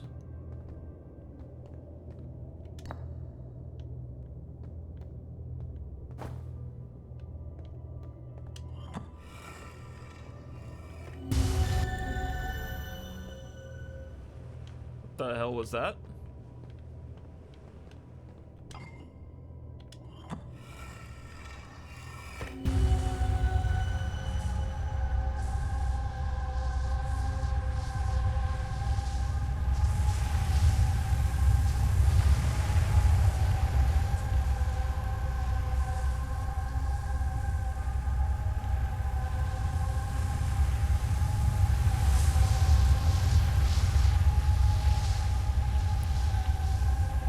I need to make a note of this. I will be right back. I'm gonna grab a piece of paper and a pencil. This is gonna be this kind of game. I can already feel it. It's gonna be the kind of game where I need to be making notes. Give me 1 second. I'm gonna grab those things. I will be right back.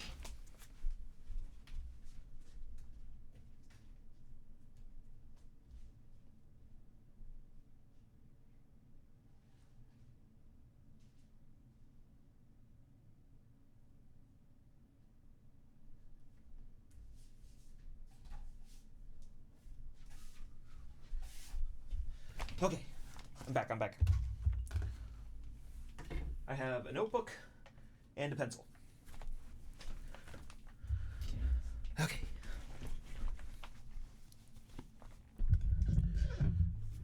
All right, let me get open. I have actually used this notebook in the past, by the way, if you want to see. I have used it for other puzzles and things in the past. So, yeah, no. This is exactly the notebook I want to be using for this.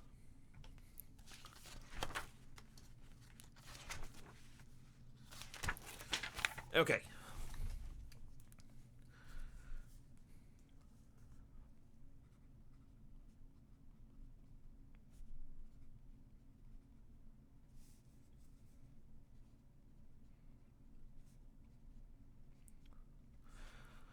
Alright, let me unpause the game.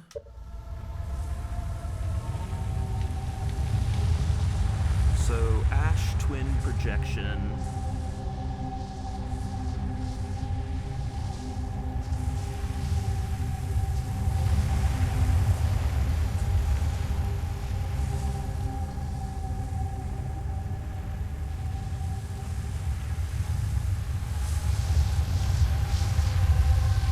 So we have a circle. We have, let's see here, it's 1, 2, 3, 4, 1, 2.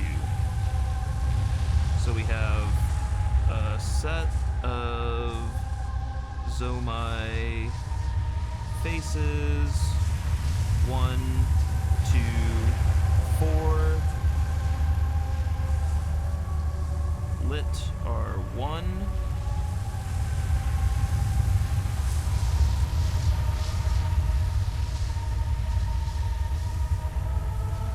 What was it for the set of 2?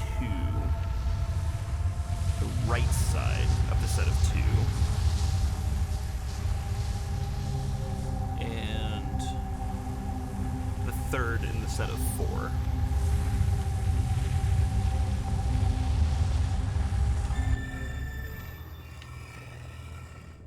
Cool. So anyway, I'm gonna put that there.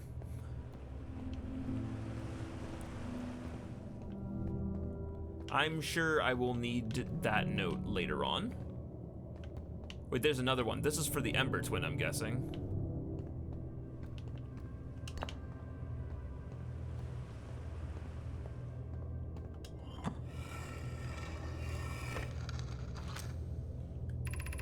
My gratitude for the latest shipment, Ueno.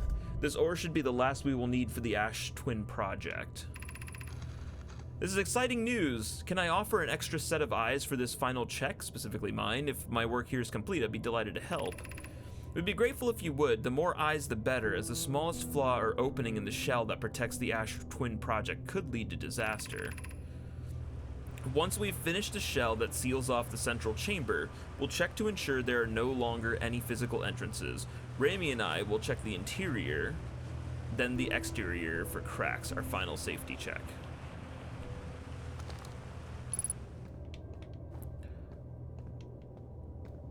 I do like that it tells me when it's been updated.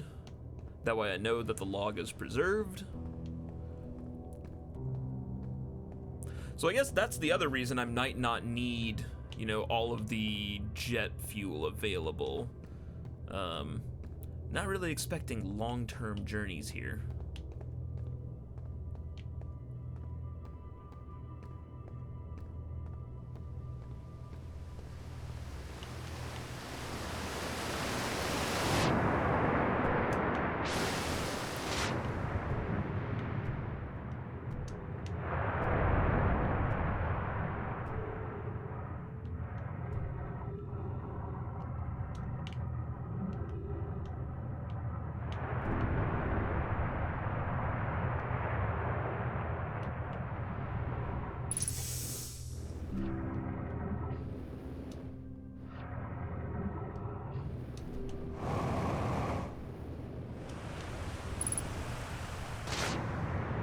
Not really seeing anything in those.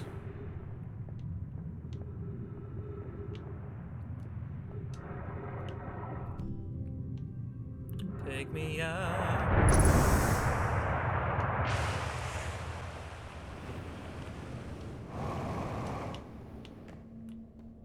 So that brings me back here.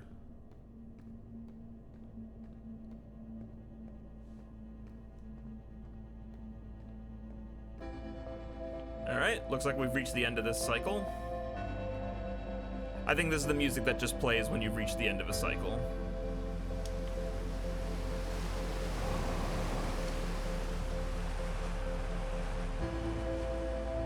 No! Zadoke, thank you very much for the follow.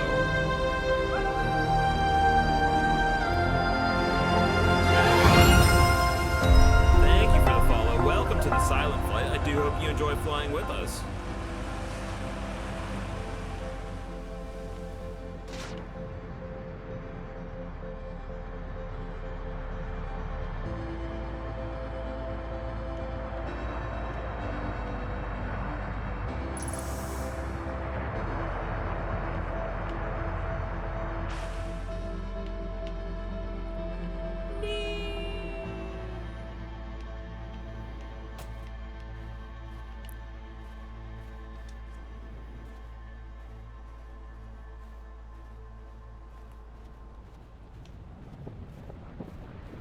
Kaboom!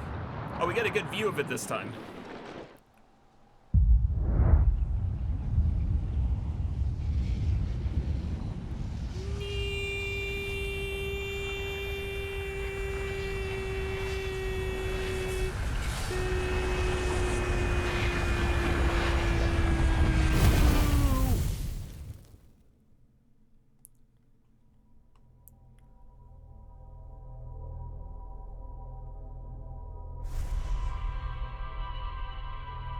Okay, so we learned quite a bit, actually. We learned about the Ash Twin projection. We know there's a set of Zomai faces there. We learned which ones should be lit. I'm guessing that's going to be like a key code.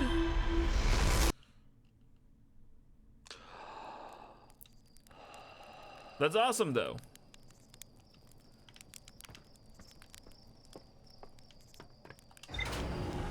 Oh, he doesn't even ask this time.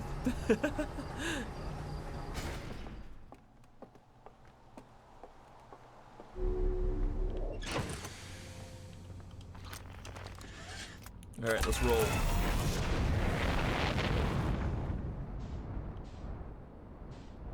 We are getting a move on. So there's a couple other places here on this planet that we want to see. What's going on over here?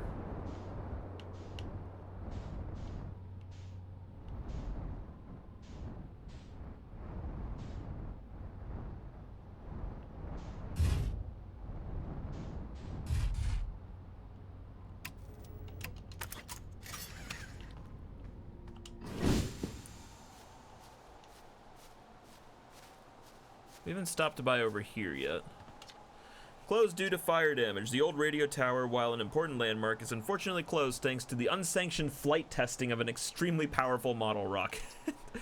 While we hope repair to the radio tower into the future, all construction efforts are currently focused on the planned museum expansion at the observatory. Sincerest apologies, except to Slayton Mika, Hornfels.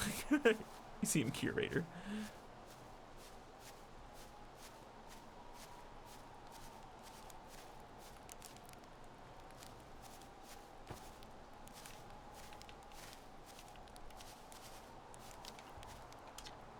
Charting stars again now by the radio tower. They're so bright here.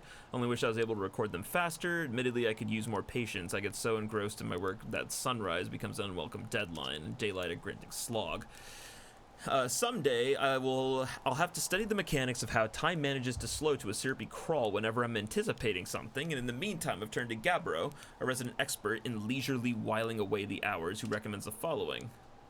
Light a nice cozy campfire, gaze deeply into the serene warmth, let timing into...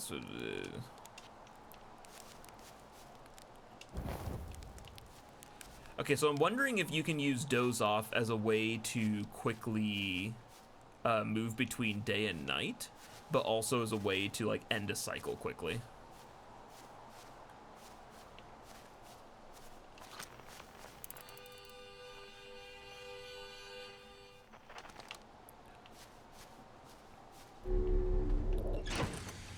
Okay, let's look at our ship log.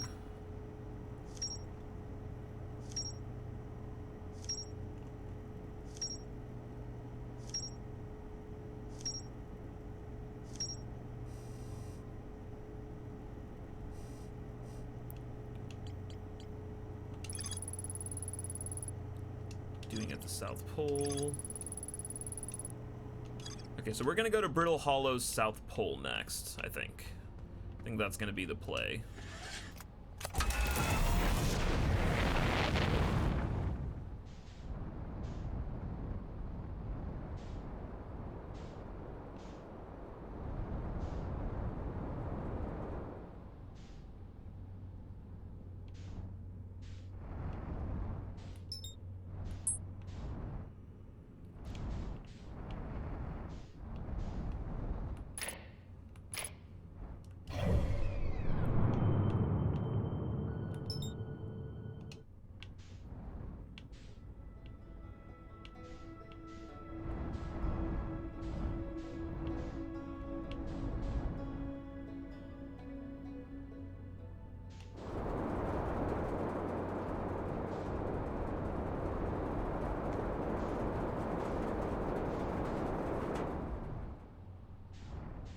gonna lie, these planets are pretty close together, huh?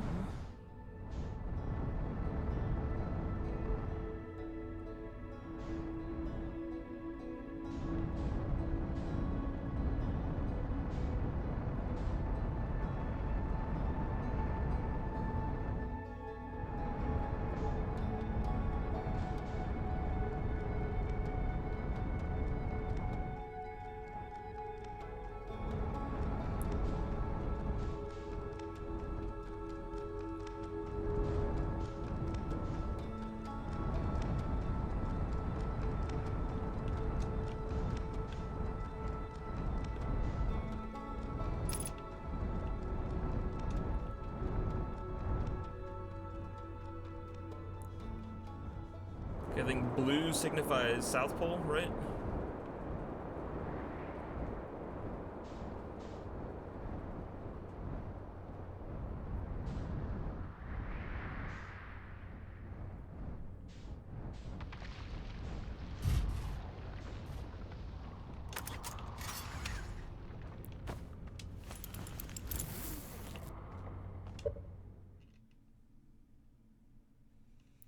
Jetpack auto boost.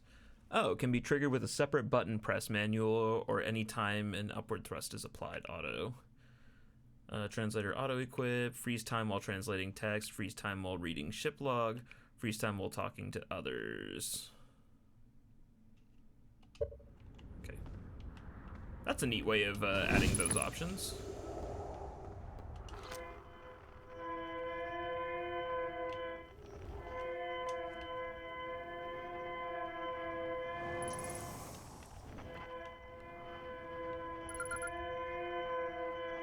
Frequency discovered escape beacon.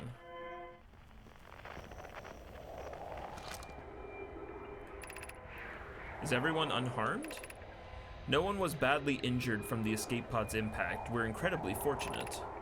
That's good news, at least. Have we heard from escape pods 2 or 3? No, I'm unable to make contact. My equipment can hear the other 2 escape pods' distress signals. However, if it's any comfort, both pods must be structurally intact. Continue calling for them. My gratitude. If we can... Thatch, the moon's approaching again. Everyone brace yourselves quickly. The volcanic moon's returned. Be cautious of falling ash and debris. Believe the moon has passed. It doesn't appear eager to have guests. We're certainly unwelcome on its surface. We need to find shelter, and quickly. The volcanic moon won't be gone for long.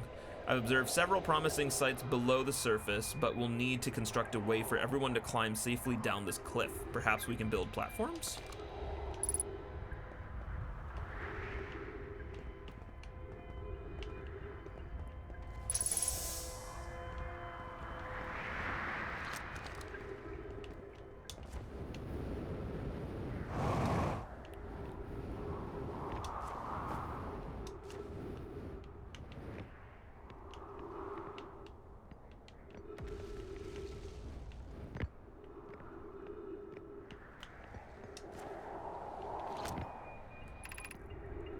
Collision imminent, preparing for impact.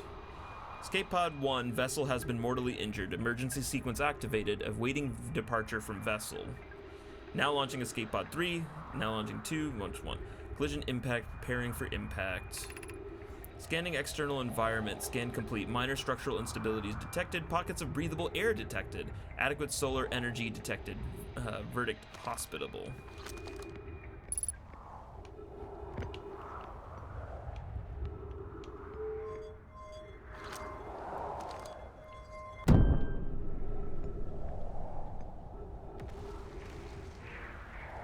Well, I hadn't read that yet.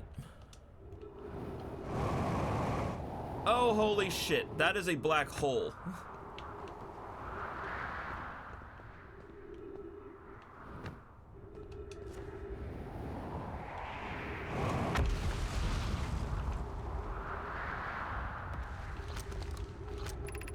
Use caution. A black hole sleeps below. You must not slip. Oh, that's only slightly disconcerting.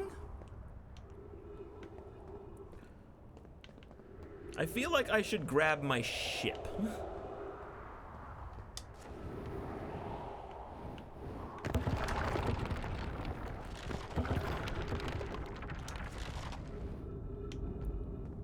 This is looking to be a one-way journey.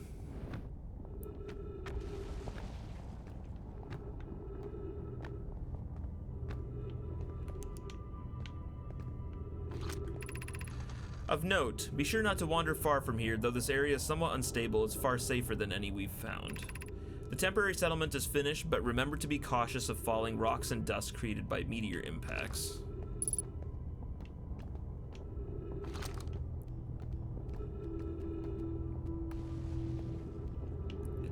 So that's traversable up there.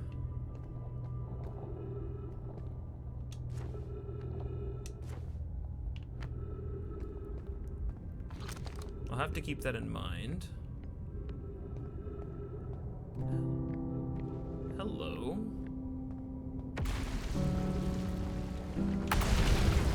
Shit!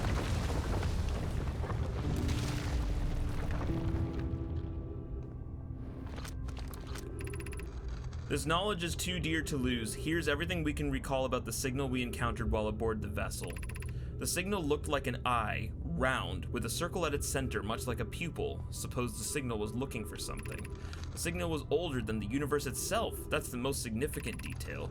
No Nomai clan has ever encountered anything like it. How can anything in this universe be older than the universe itself? Imagine what rare and profound knowledge it might offer. We must find this eye of the universe.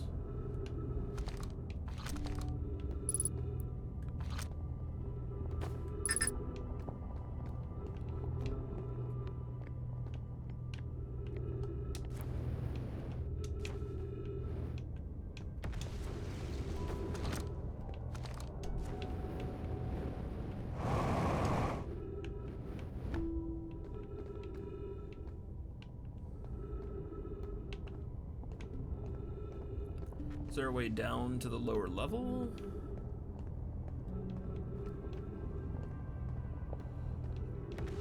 Alright, hang on 1 second, guys. I gotta take a phone call. I will be right back.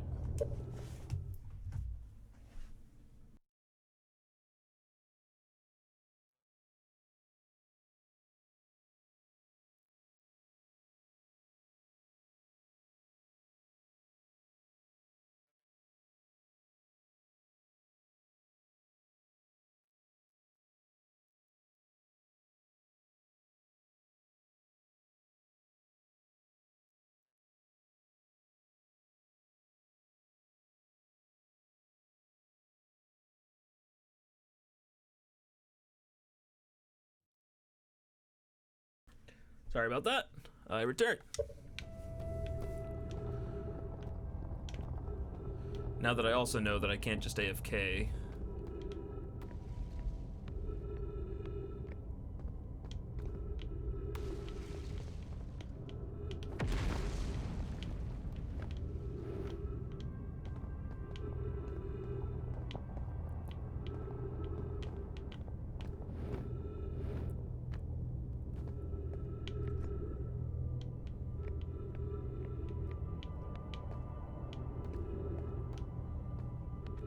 Hang on, I see a tree.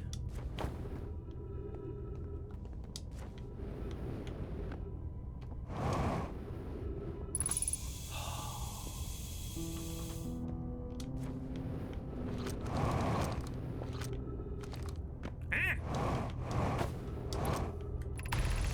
we can hear the other escape pod's distress signals, which gives me hope. Foley, are you still here? I'm unsure how to survive in this place without you. Unsure how to be me without you.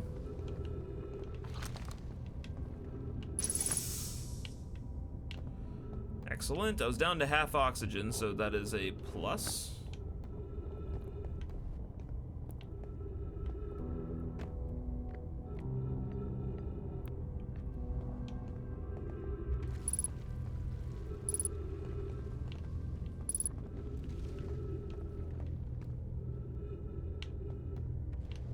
Something grabbed them and...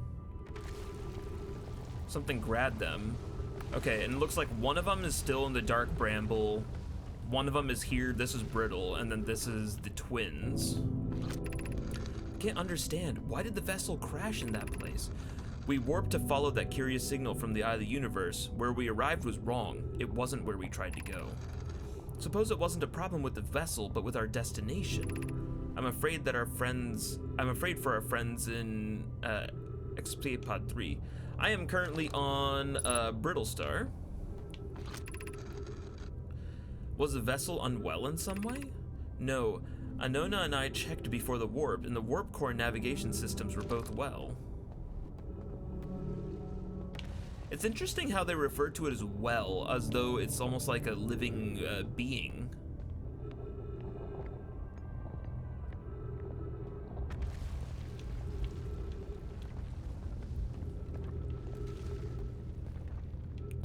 Yeah, so a black hole there, huh? That's less than ideal.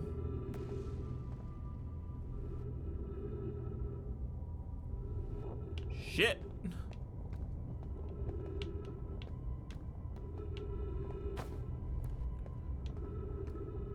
Okay, I think I need to try to head up.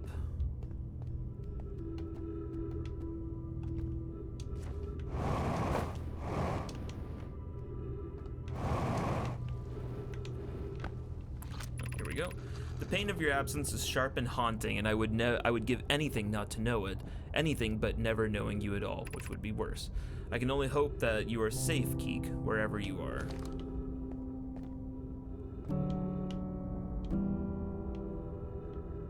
Okay, I'm almost back up at the surface, actually. So it would seem. I was hoping to reach one of the locations.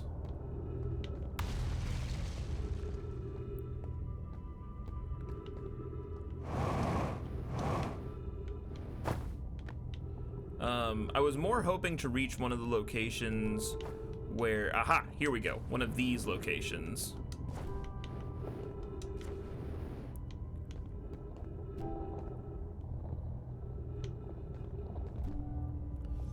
Where I can scurry across the ceiling instead. From there, it looks like. Okay, so we're back here at the Eye of the Universe building. Alright, let me do a little scurrying, as it were. Given concerns about our settlement stability, where should we construct a new, less temporary shelter? We need to stay close to the escape pod so Felix can monitor incoming messages. We can't be rescued if we aren't present to respond. I don't believe anyone's coming to save us, Thatch. Now we must save ourselves. I agree. We're here because the Eye signal called to us and we followed. If we're to find it, we need to not merely survive, but thrive. That's a wise point, Plume, and eloquently made. If moving to the northern glacier will keep us safer, then that is what we should do. I believe we should migrate to the northern glacier. What if we use gravity crystals to chart a stable path? Building beneath the crust again would shelter us from the volcanic moon's eruptions.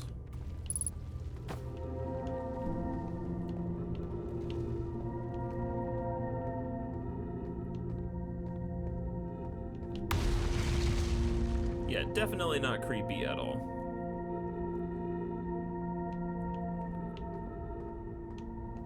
This entire place is a Dyson sphere.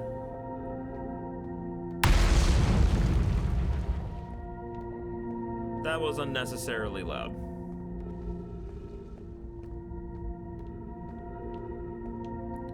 Oh god, that sun is growing. The sun is growing. Running out of time for this section.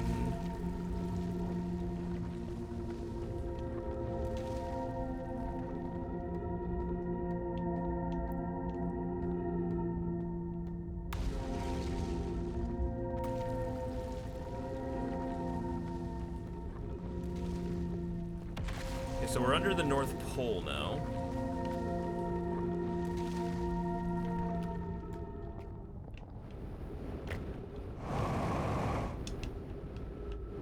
Fuck.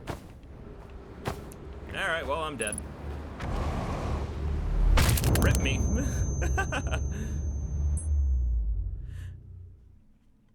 It just kind of ends there, though.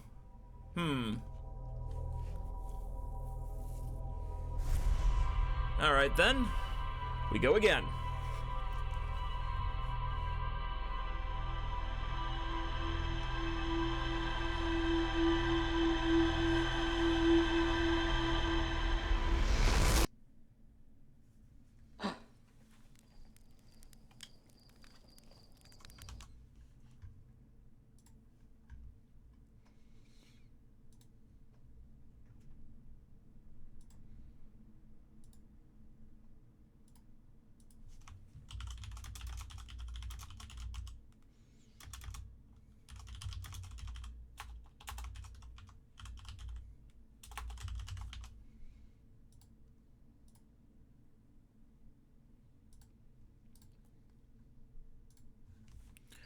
Okay, let's go.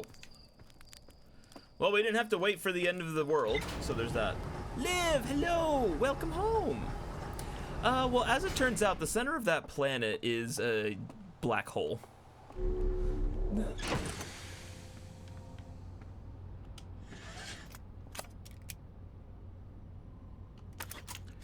Yeah, it was quite lovely. And I failed to make a jump.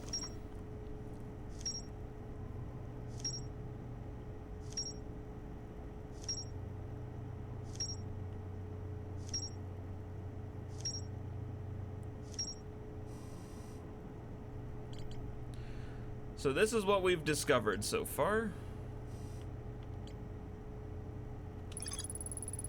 A Nomai city suspended beneath Brittle Hollow's northern glacier. The city is divided vertically into 4 districts. There's more to explore here. Nomai warped to the system in a spaceship called the Vessel. They were attempting to follow a signal from the Eye of the Universe. The vessel crashed somewhere in Dark Bramble. One of the 3 Nomai escape pods never made it out of the Bramble.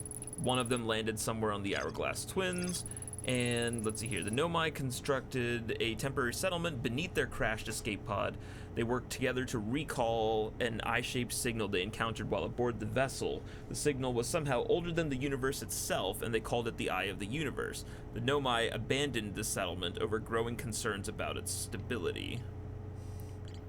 And these were the panels that we noticed. Yep, this is them encountering the signal. This is them, the mural of the Dark Bramble ensnaring the signal, and the 3 evacuating, but 1 getting stuck in. Just a tiny bit of instability due to a black hole. Yeah, you know, no biggie, no biggie. One of the 3 Nomai escape pods that crashed in our solar system, all 3 were launched from something called the Vessel, which was badly damaged. We also know about the Ash Twin project. The central chamber inside Ash Twin was physically sealed off by an immensely thick protective shell. Here we know that they have the eye signal locator. We saw this on Attlerock. Esker's camp. Esker is growing a crop of trees at their camp. Seem to be doing okay, but they've been alone on the moon for far too long. Lookout platform with a spectacular view. Esker uses a single scope here to keep tabs on the other travelers. Esker's signal scope log reports harmonica music coming from somewhere on Timber Hearth. They claim it sounds just like Feldspar's harmonica, but Feldspar disappeared in space ages ago.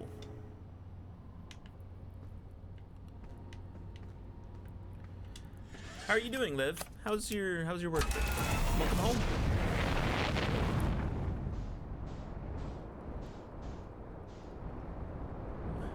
I almost want to say look away because I really want you to try this game out, Liv. I feel like you would love this game. Hello.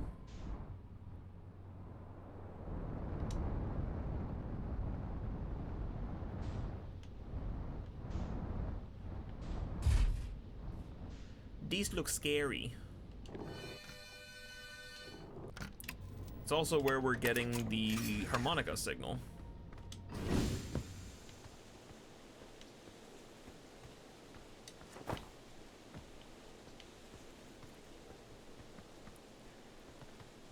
Alrighty.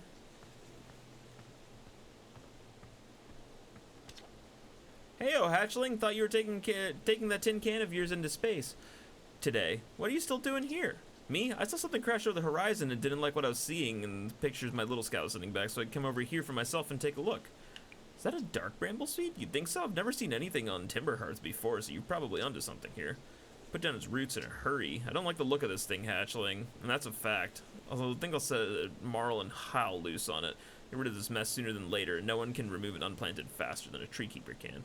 I'll have to get a look at what's inside the seed first, though. Don't want anybody hacking a potentially dangerous plant without a better idea of what's lurking up. Haul the old scout launcher over here. Obviously the opening is too small for someone to fit inside, and anyway, I'm not going to go blindly stick my hands into anything that looks as unpleasant as the seed does.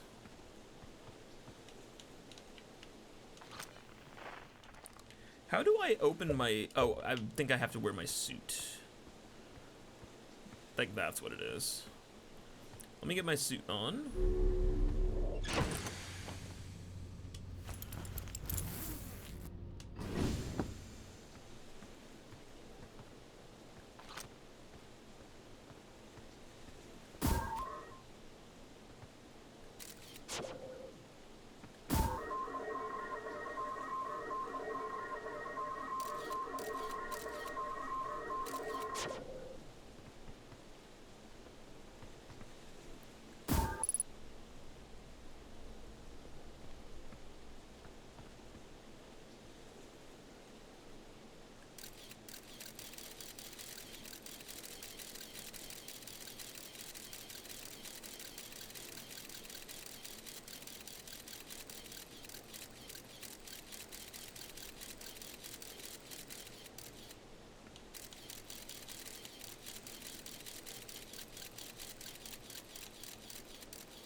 How much film you got, my guy?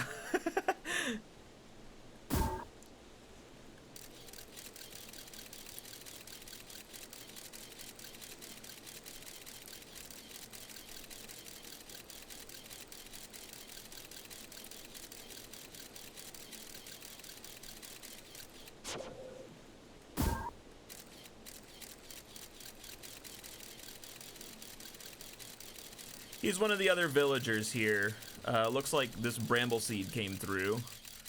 And probably not ideal that it's here. Anglerfish. Bingo. Blasted seed did a lot of damage. I like this crater.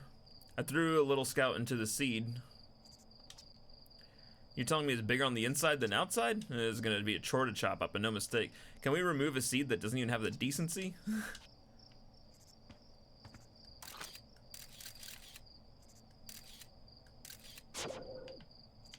Alright, well, I guess that settles that part of it.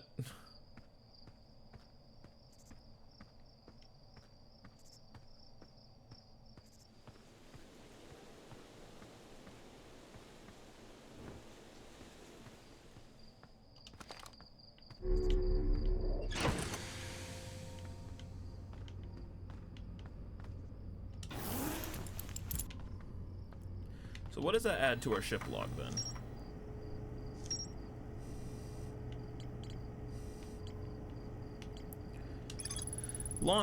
A seed from a dark bramble crashed here and has already taken root. Tektite wants to use a scout launcher to get a look at what's inside. I launched my little scout into the seed. Some of the seed is bigger on the outside than the inside. When I launch, it ends up in a much bigger space filled with fog and thorny vines.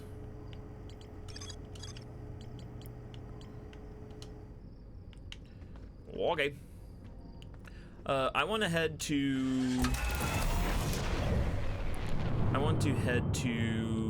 Brittle Hollow again.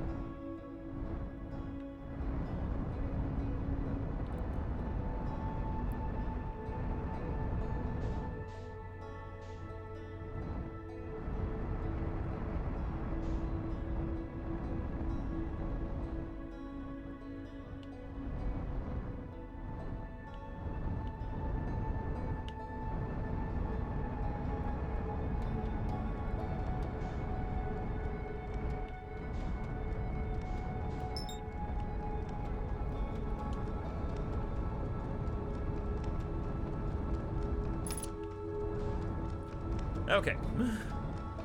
Got that sorted out.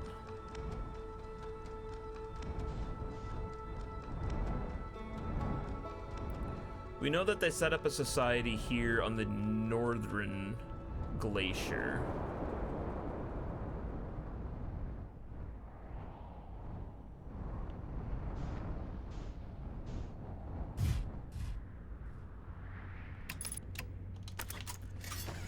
Okay.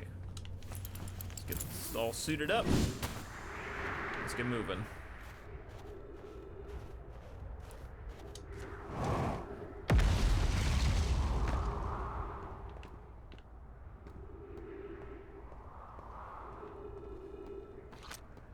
Yeah, I do too. Yeah. I really like the seamlessness. It adds so much to the immersion. To our friends on Brittle Hollow, I just warped here from the White Hole Station on the other side of Brittle Hollow's black hole. Our design worked. We've successfully recreated warp travel. I don't know how close it was to Enona's original design, but as long as we've built what we've built works, then I'm delighted. Wait, this can't be correct. Clary, have you seen these readings? If they're accurate, they would violate causality. There must be equipment errors somewhere. I'm returning to the White Hole Station. If you and Root meet me there, we can run a full diagnostic and hopefully locate the problem. Don't tell Cassava. The wonderful news, I can't wait to see the warp tower, although it's been a long time since I've jumped through a black hole. Ooh, we got another one of these thingies. Do we have a tablet somewhere? Cassava root? Nice. That's what I was thinking too.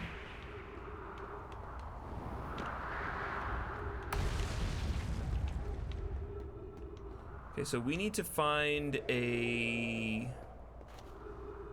Oh, jetpack refuel. Nice. Uh-oh. Did my game crash?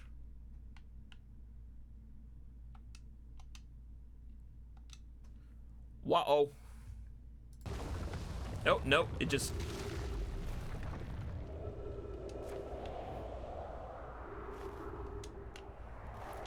I can't seem to mess with this. Looks like I might need something to do so.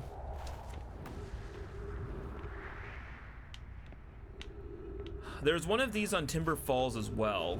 I haven't figured out how to mess with it yet.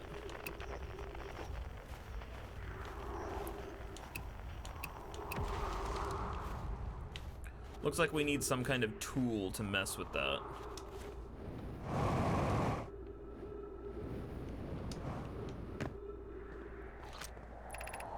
Hanging City, 50 meters below. Okay, looks like this is a one-way thing. Not gonna be able to do it that route.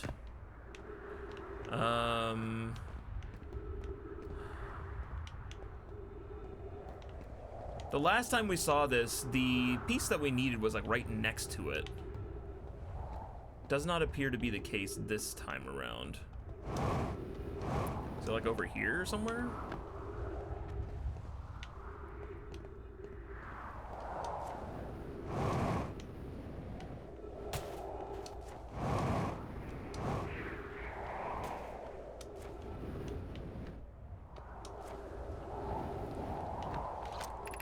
Has anyone observed the phantom moon that sometimes greets us in the night sky? Your thoughts interest me. I compliment your eyes. How do you imagine it disappears? I thought that this could be a shift in light spectrum? Suppose this moon is too shy to show us its face. Just in your playful moon, is it much like our violent friend? The moon isn't volcanic to my unaided eyes. Sometimes it leaves its friend Hollow Lantern at night for a while. The moon, it circles this planet, appears random. It seems to travel as it likes. Imagine if there were 2 volcanic moons. Imagine there'd be none of us left. There can't exist too much lava. So long as just we test until... Well, it's still... No hypothesis. My ship! How dare! That's incoming.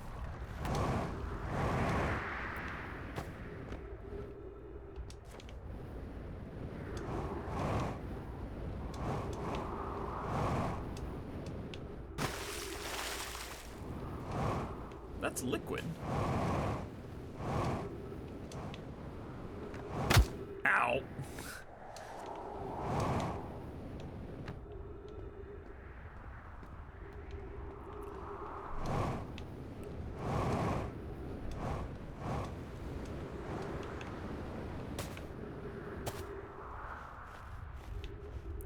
Okay, so I don't think there's going to be much else that we can do here at the moment. Chances are we need to get into the Hanging City.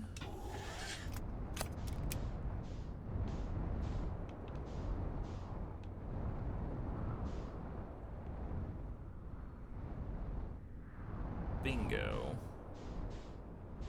I think I found our way in.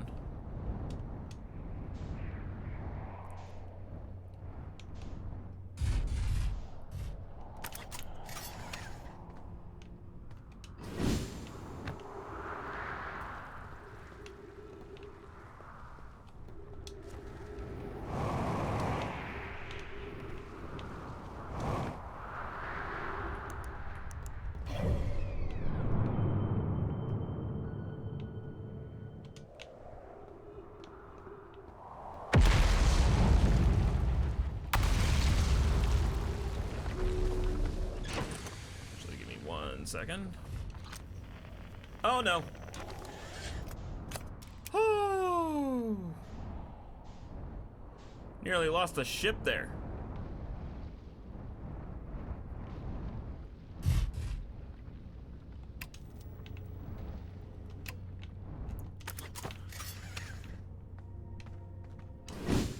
Okay.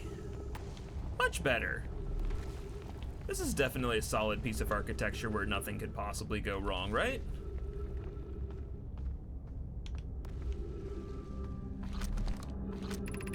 School District, Meltwater District, Eye Shrine District, Black Hole Forge District. So this is the Meltwater District.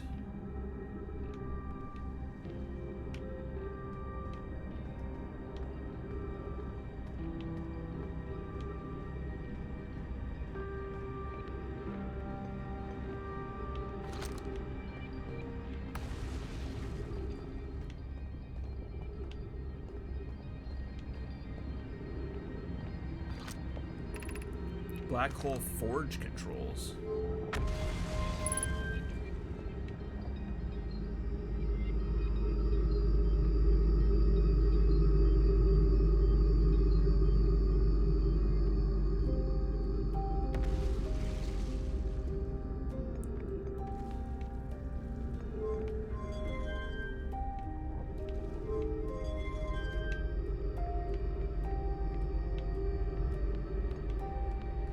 That is super cool.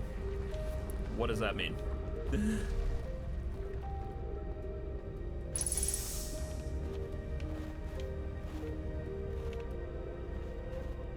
So I need to make my way up there. Also, missing scrolls. This project requires a powerful, highly advanced warp core. How should we obtain it?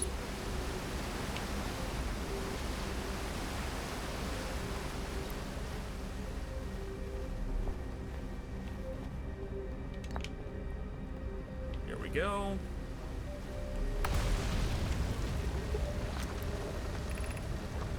Solution 2. We could craft a new advanced warp core inspired by the vessel's warp core. The greatest challenge here, I think, is we don't have the design for such a powerful core or any of the original crafters of the vessel's core. No, but Poke was apprenticed to Anona, who created the original design, and our Black Hole Forge is adept at creating simpler cores.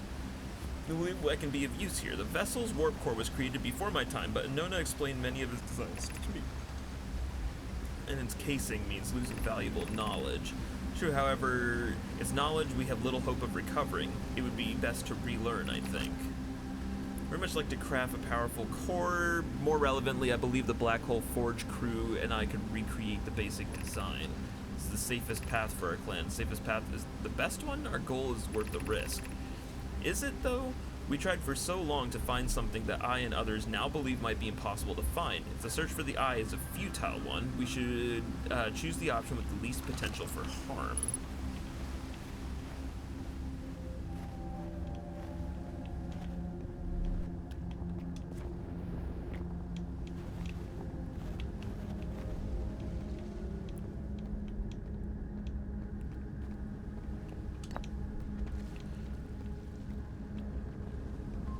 So I at least want to get through this bit before the sun blows up. We could retrieve the warp core from the vessel. This would require us to return to Dark Bramble. Plume said many good Nomai perished there. My mentor Calais and his old mentor once discovered and studied an anglerfish fossil on Ember Twin. Using that knowledge, we could avoid the anglerfish entirely. Okay, there we go. Remember the anglerfish fossil? We used to play in Fossil Fish Cave when we were children. When Melora and I learned that fossil would theoretically help us evade the anglerfish, but our hypothesis was never tested on a live specimen. The vessel's warp core is broken. At best, recall those when it sustained lethal injuries. There's no guaranteed reward for this risk. Perhaps we could still repair it. My grandmother told me that there is little time to assess the nature or extent of the damage. Even if it no longer functions, the old core would be a valuable blueprint, provided we're able to transport it back here. Okay, so we might have a solution to the anglerfish that inhabit the Dark Bramble, over on Ember Twin. I feel strange trying to recreate Anona's warp core without him. At times it still feels strange to no longer be his, very young, apprentice, and for the Black Hole Forge to be in my care, not his. Hypothesis: this will always feel strange. Even though my time with him was short, I miss my old mentor deeply.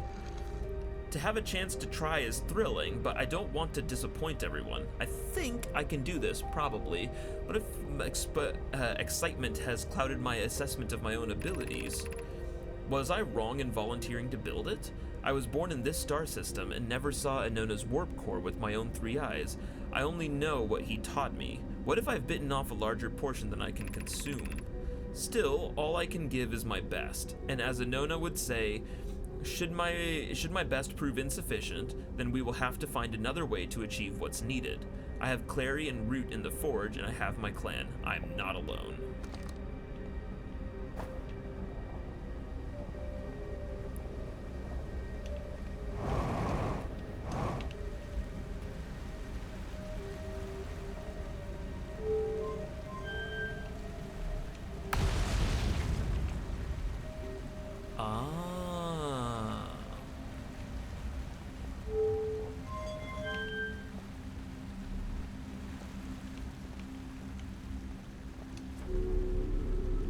I'm guessing this goes back up to the surface. It does not. We still have more to explore in here.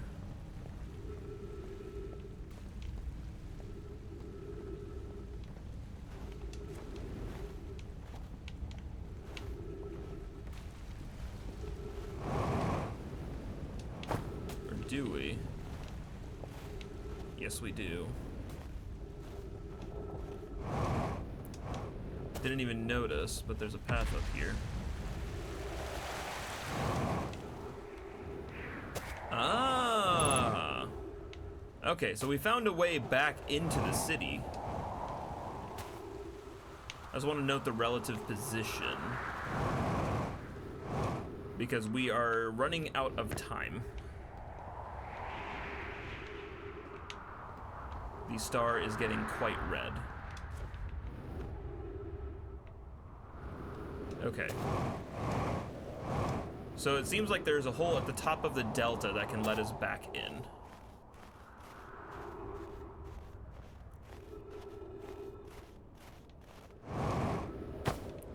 And we still don't know where the thingamajig is for these. But I'm guessing it's somewhere in the city then.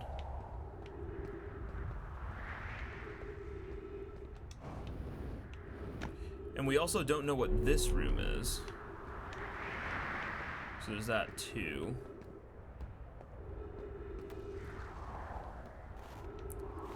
I mean, my journey ends this round on here. Like, I don't have enough to make it home.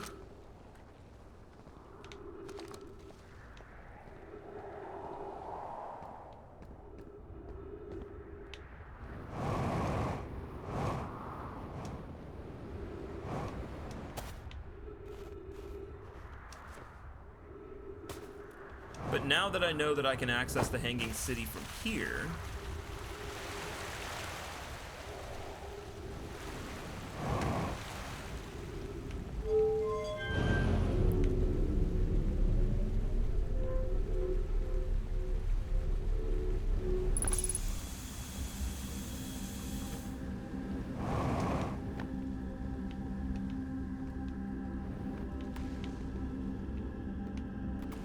there's still a long way up that I need to explore somehow.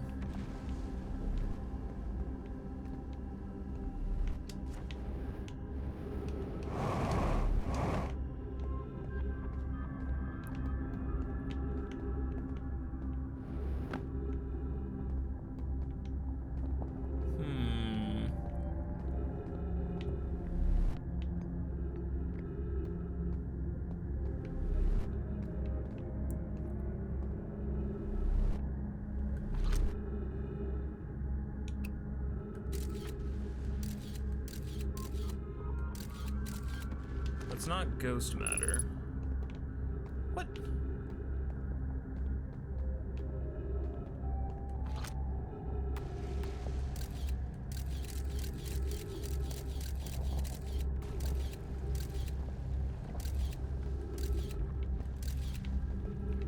So we're not really moving across this way then. Where does this one go?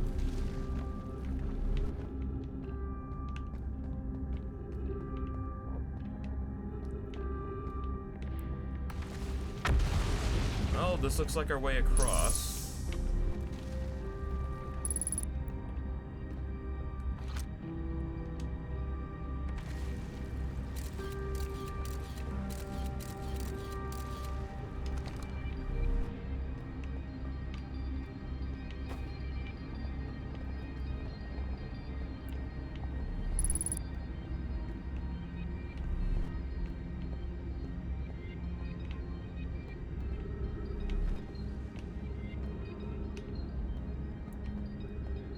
We are slowly making our way up. At least there's that. We're definitely gonna have to be much faster next time around.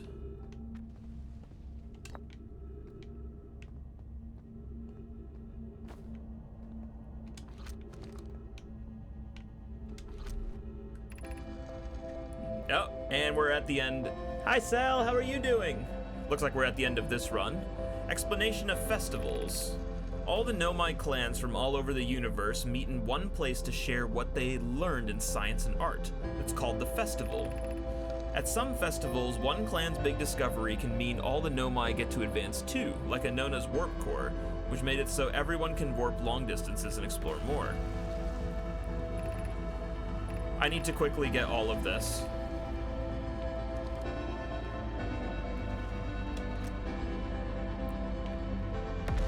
Okay, I got this.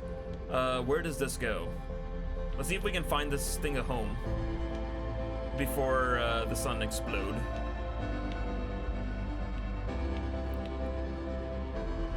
The space exploring goes well. This game is absolutely incredible.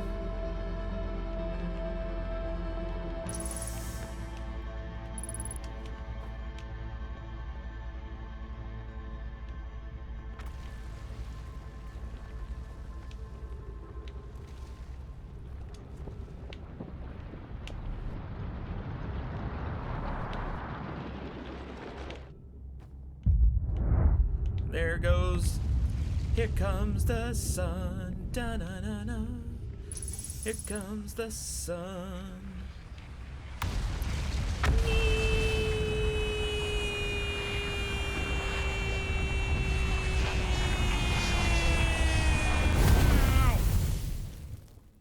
Woke up at 4:30 this morning and you have to be up until at least 3 a.m. Oh, jeez. It's almost a full 24 hours. That basically may as well be a full 24 hours. Good lord.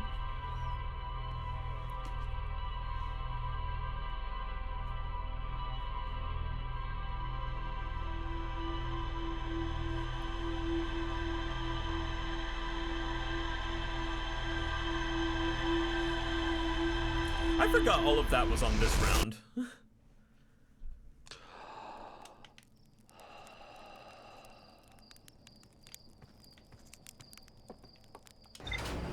You get a couple hours of nap, but yeah, no, I can imagine you're super tired. Oh, geez.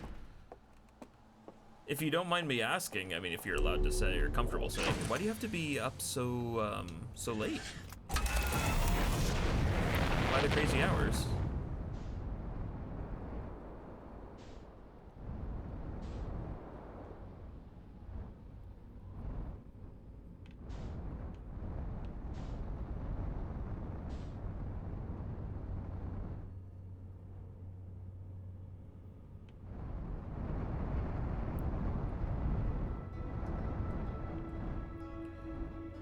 Fell asleep at 2:30 a.m. last night. No!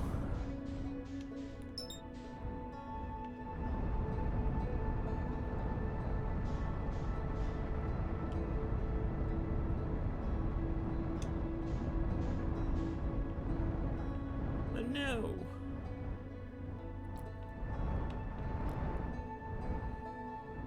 Alright, yeah, we're not wasting any time. We're heading straight back to the city.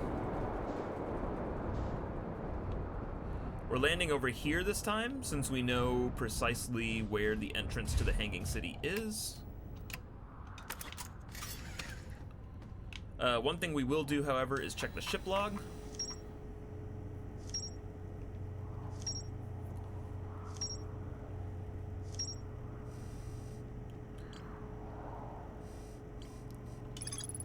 Black Hole Forge is suspended below the Hanging City. I found a switch in the Meltwater District that raises and lowers the forge. The Black Hole Forge District is the highest district in the Hanging City, and Nomai named Poke planned to create a new advanced warp core in the Black Hole Forge. The Nomai learned how to evade anglerfish, theoretically at least, by studying an anglerfish fossil they found on Ember Twin. You're doing an English commentary for a French charity speedrun marathon this weekend. You had one 7 a.m. this morning in your last... Oh, jeez. Speaking of which, I need to go back and watch your GDQ run. I did see you post about that. And also, congrats once again on a GDQ run. Always super exciting. I'm glad you get to do that. I need to go back and watch it. Nomai debated how to obtain the powerful, highly advanced warp core required for the Ash Twin project. There's still more to explore here. Vessel's warp core broke when the ship crashed into Dark Bramble.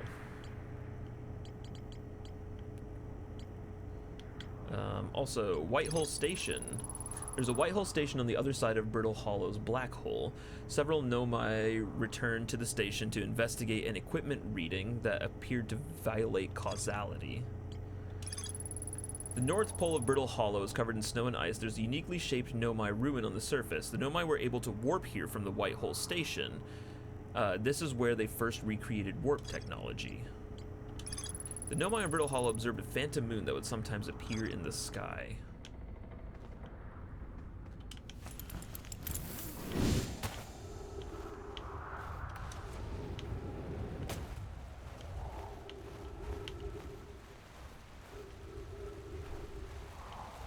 Entrance is here.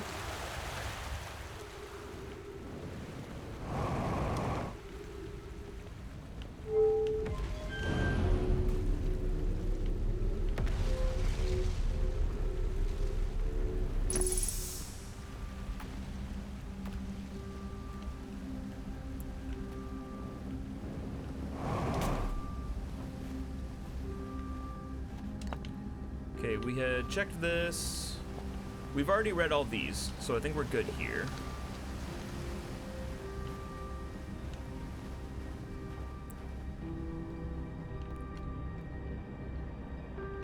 I need to head back down and lower the forge, don't I? Read that.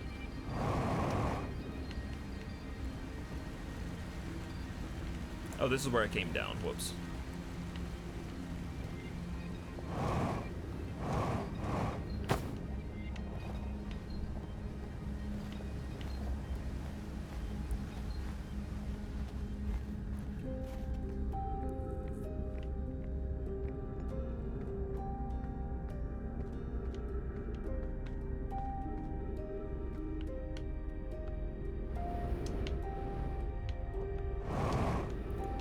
Getting stuck there.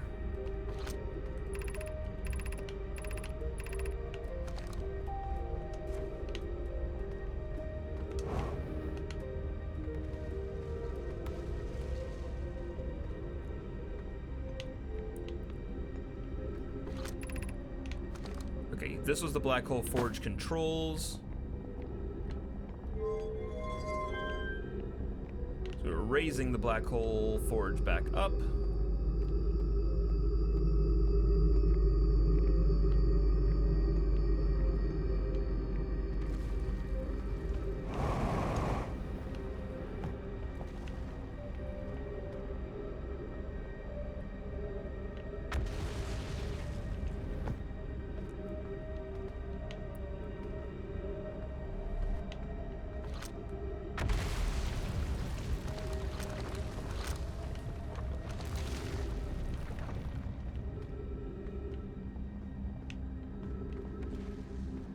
Ah.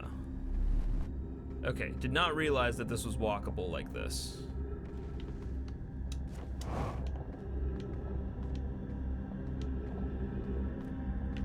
Okay.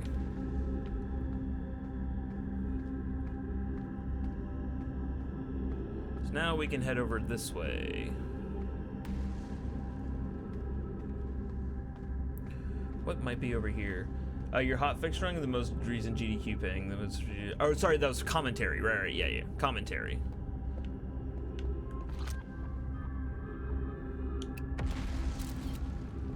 Okay, yep.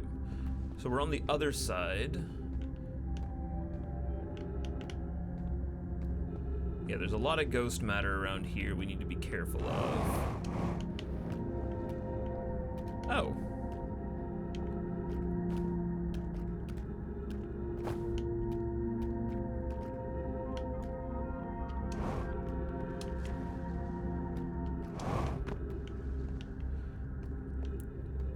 So I guess had I taken my path correctly the first time round, this is where we would have come up.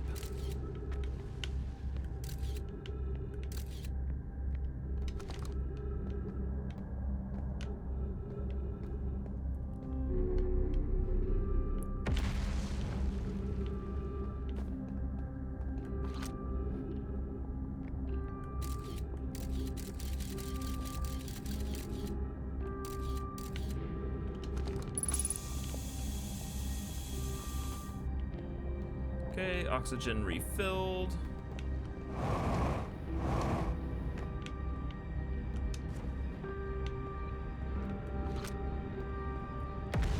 Okay, yeah, so we had gotten the scroll and we had just finished up that one, that entry.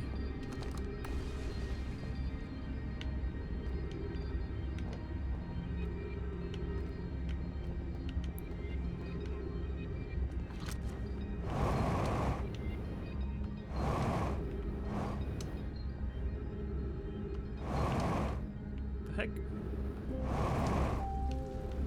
There we go.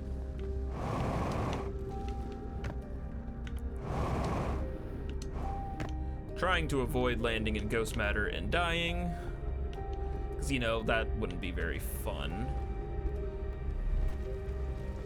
Okay, so this is the lowest of the 4 districts.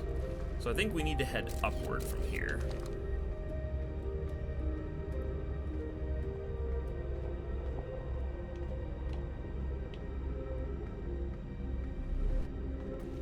So we were in the 2nd round.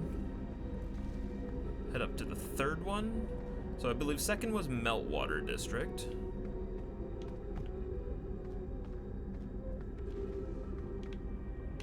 Forget what the 3rd one was.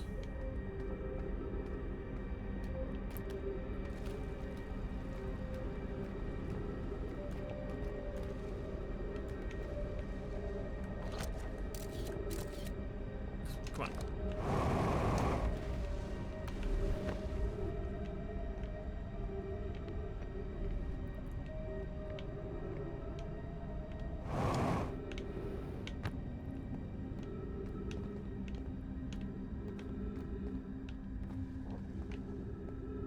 Of course, want to see all the things that I can.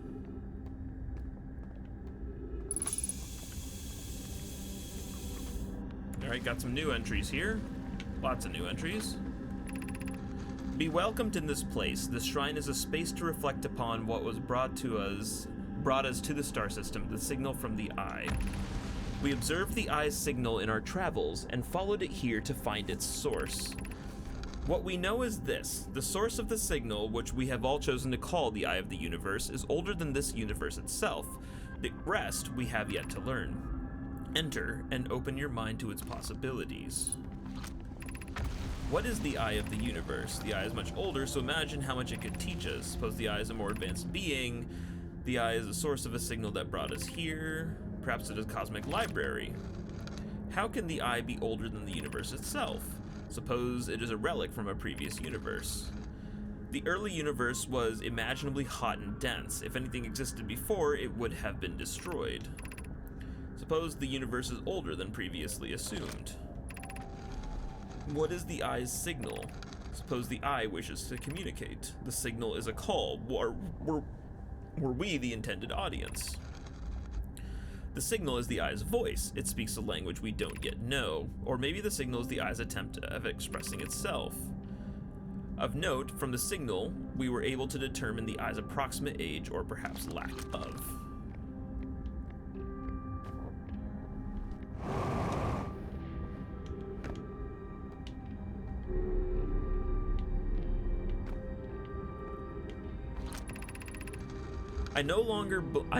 This is Solanum. I no longer believe, as I did as a child on Ember Twin, that the Eye of the Universe, the source of the signal, wishes to harm us, but it may not want to be found either. In fact, the Eye may not have wishes at all. We have no evidence supporting this. The terrible circumstances of our arrival here were almost exactly that, circumstance.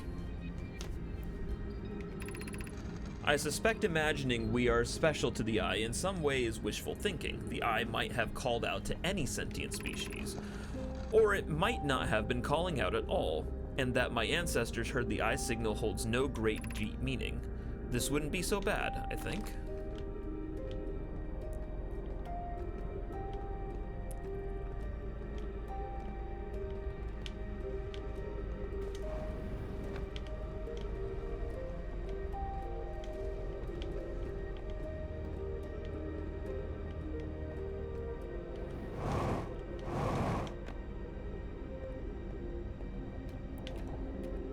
Okay.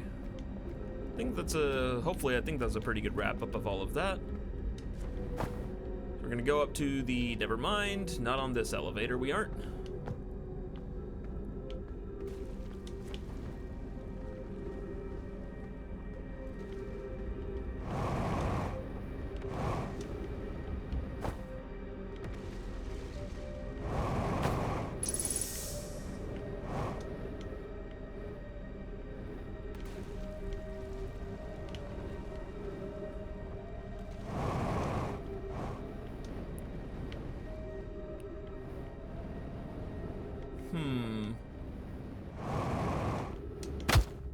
Okay, so we need to find a different way all the way up. What might that be?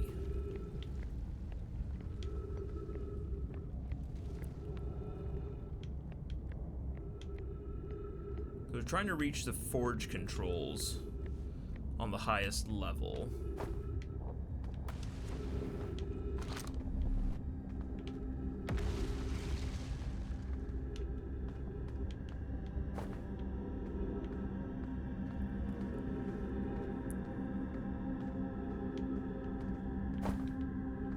So we made it up to here, started working our way up that side.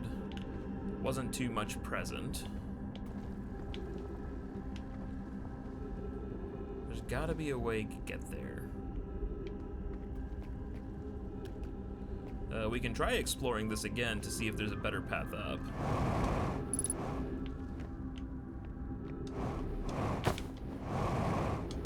Oh no. Well, rip this life. We try again.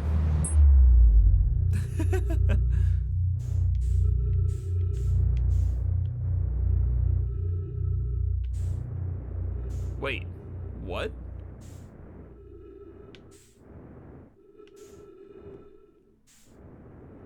Wait, where did it send me?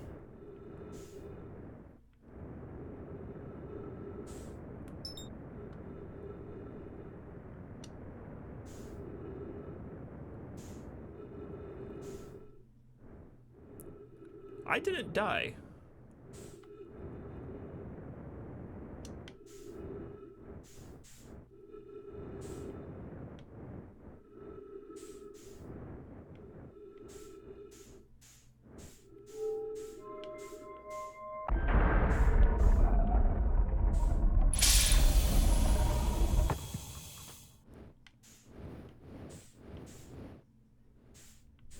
Whoa. What is this? Welcome to the White Hole Station. If you fell through the black hole by accident, don't worry, you aren't the first, this warp tower can return you to Brittle Hollow. Every warp tower is tuned to a specific astral body.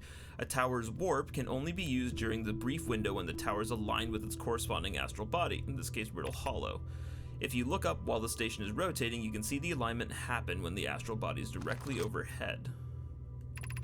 You must be standing on the warp platform on the floor during the alignment to be warped. The stone! I need this.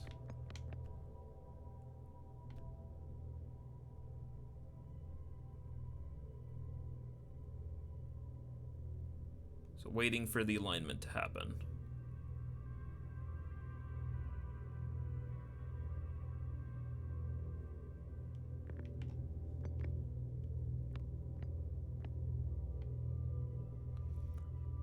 I need this projection stone.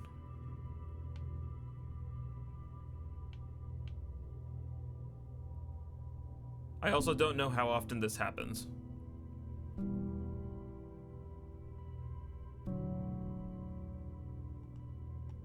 Hopefully it doesn't take too long.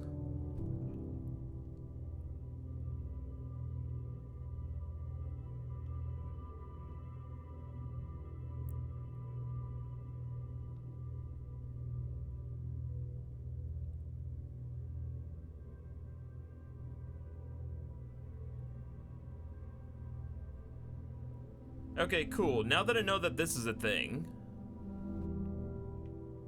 I can try to rush this next time.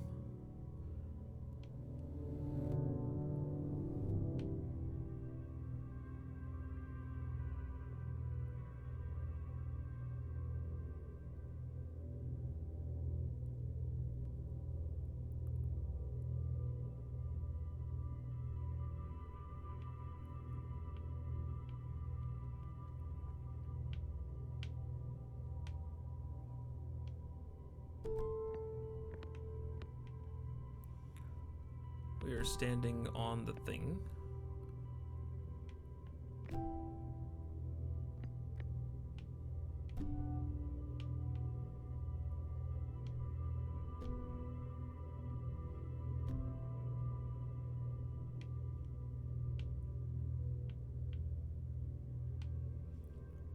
How long does this need to wait?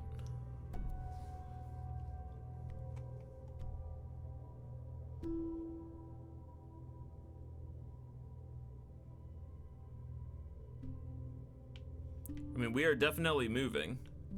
Oh, here we go. Getting there. A lot of lost time, unfortunately.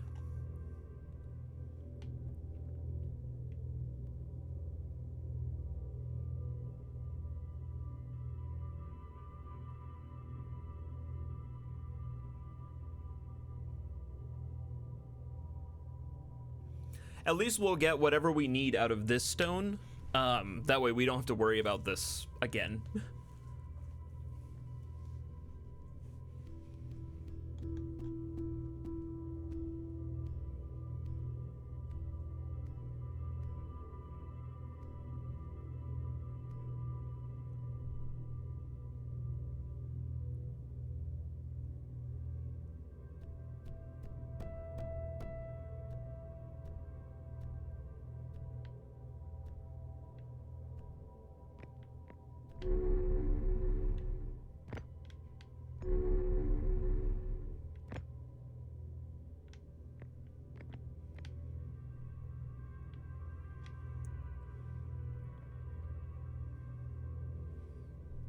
Coming up on it.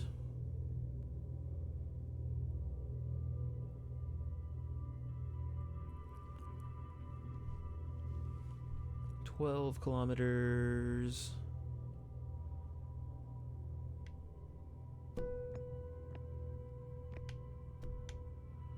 $11.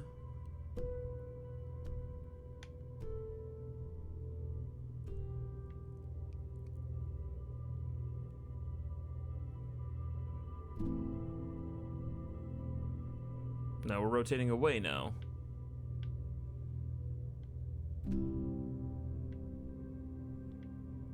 Do we need to wait for it to be directly below us? Is that the play?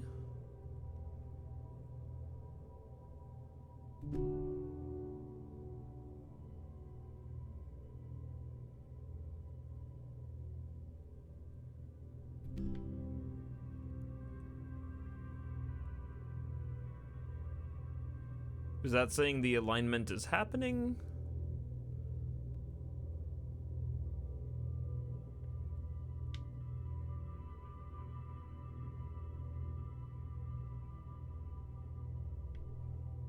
How does this work? I don't know.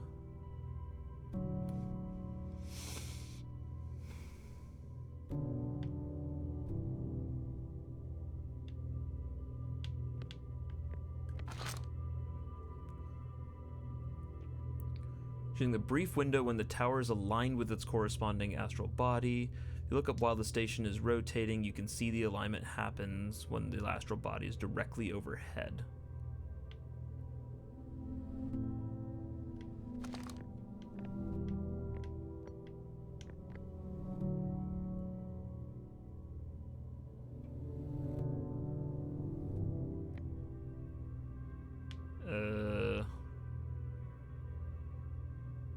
That alignment's not going to happen for the hottest of minutes, by the way.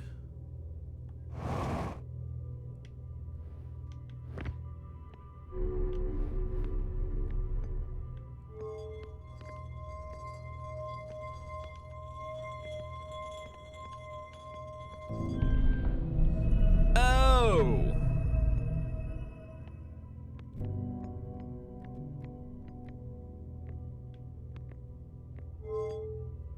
Huzzah! Shh, shh, shh, shh, shh, shh, shh.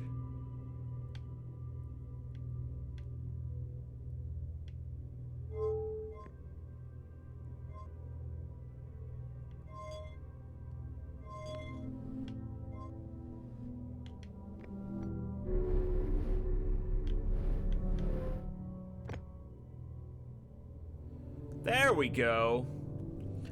Also, Filk? Is that how you say your name? Filk and Kalinicus. I'm guessing on those. Hello, hello. Welcome on in. Alright, so I lost like half of a run right there. But that's okay.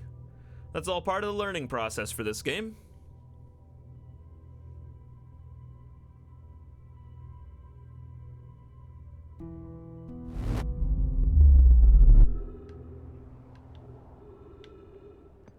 So that's what these are. Also, this is open now. Okay. We are almost out of time, so I need to quickly get this stuff, these two in.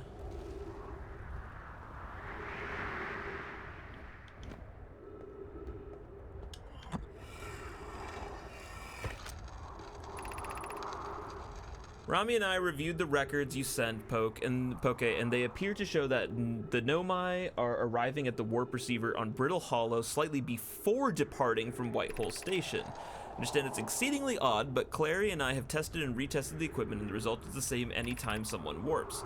The interval is incredibly minuscule, roughly 100,000th of a second. Do you suppose our instruments can't accurately measure time to such a small degree? As I've told you before, Rami, these measurements can't be accurate. How can a Nomai arrive on Brittle Hollow before he or she ever stepped onto the teleporter? The implications are absurd. Okay. As Pi is confident the reading is inaccurate, she kindly helped me attempt to recreate this phenomenon at the High Energy Lab. We're designing an experiment to take more data.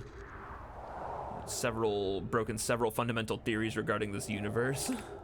High Energy Lab is in the canyon on Ember Twin's equator. Come here at once, you need to see this. Yes, I hope so too.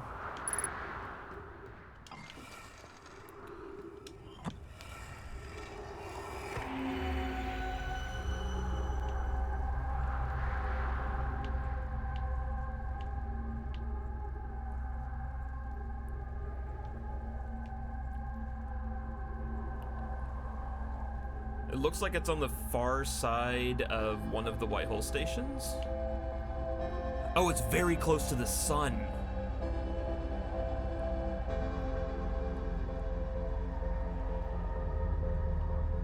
I see. All right, well, GG's, time for another run.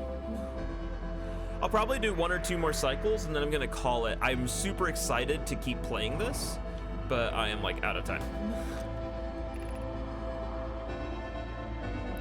Activate return warp.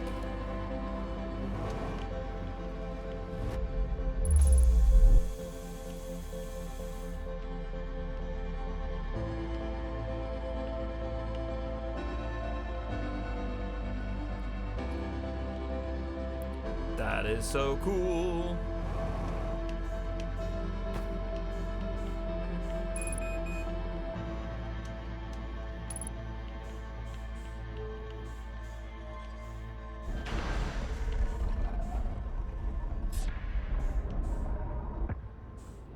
It's okay.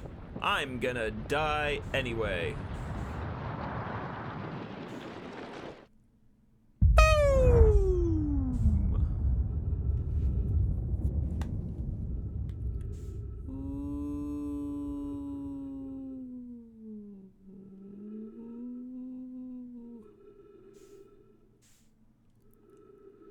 Okay, so let's review then. The Ember one gave me a location that seemed like it was really, really close to the sun.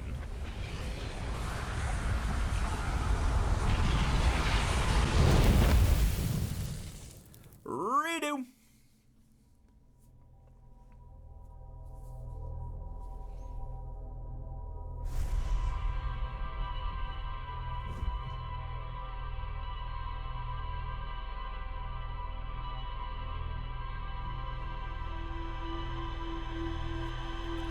Well, if I didn't lose half a day by not exploring the station. Anyway, how are the two of you doing? Welcome to my stream. Happy Friday to you both.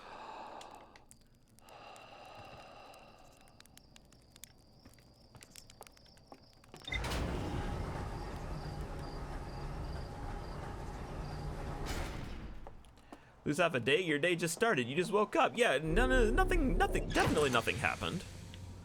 Let's update our ship log. So there we go. The high energy lab. And we're still waiting for that quantum moon as well. Going well, always good to watch someone on their journey in Outer Wilds. That's how I am with Tunic. I love going and watching. So some friends recommended this game to me after they saw that I'd started playing Tunic.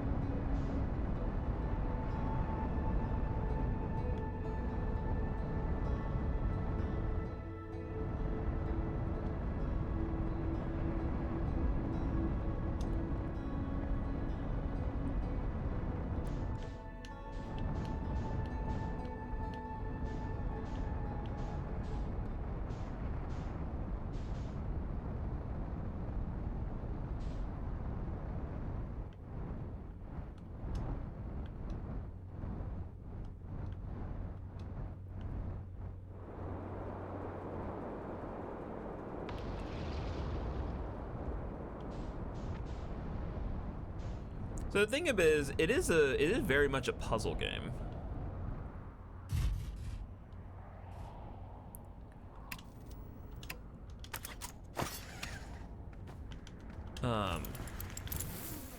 But it's a odd puzzle game.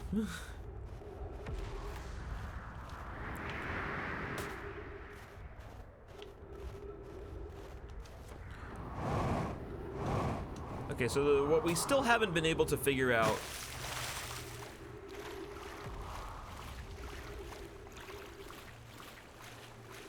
Was it here? It should be right around here, right? Here.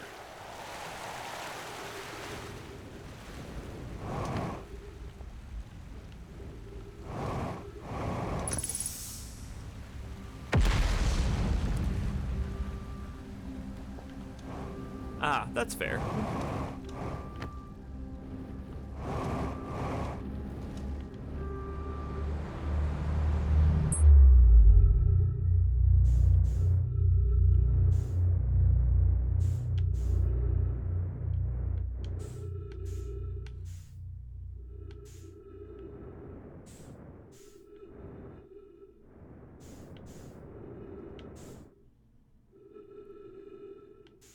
There it is.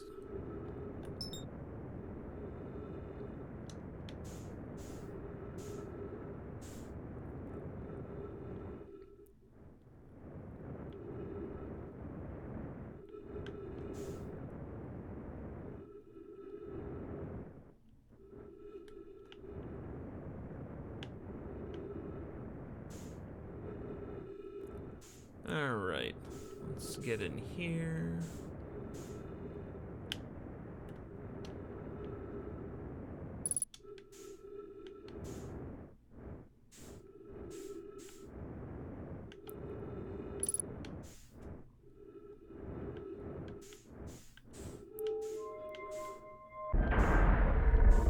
back inside.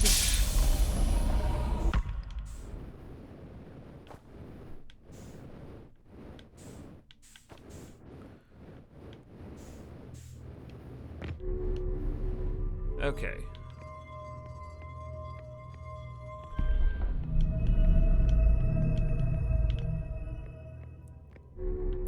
Witness, but the emptiness was awful for your well-being. Gotcha. Yeah, that's fair.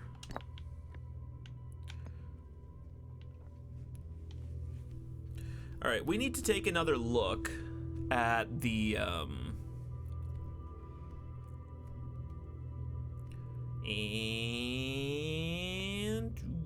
whoop.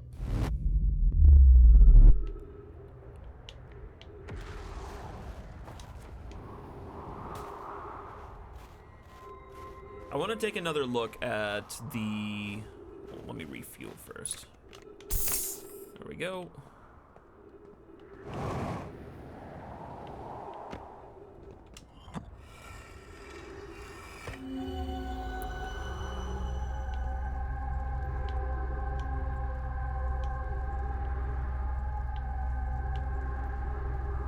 So this is really close to the sun.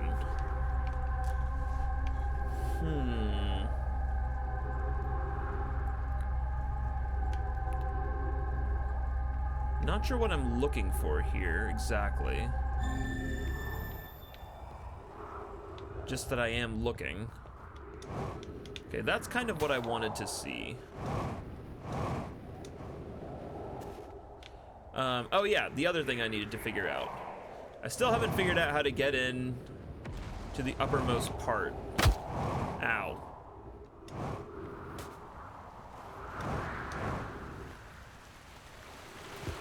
Still trying to figure out how to get to the uppermost part of the city.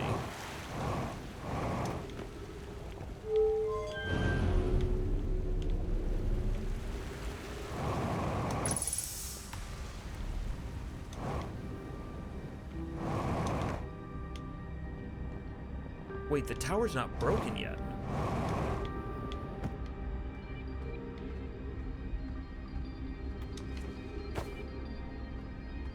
Oh yeah, it is. Never mind. I dumb.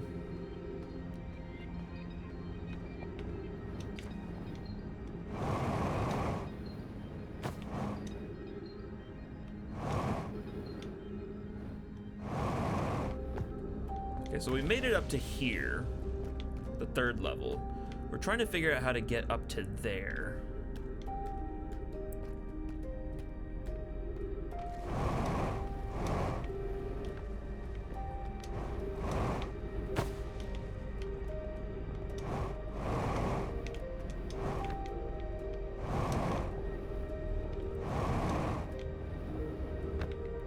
Crap, I realize I need to go down first.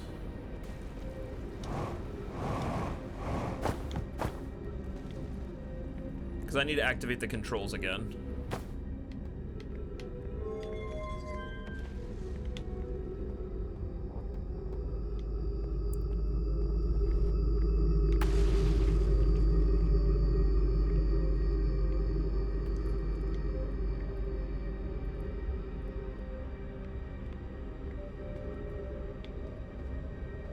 Because I'm not fast enough to like try to...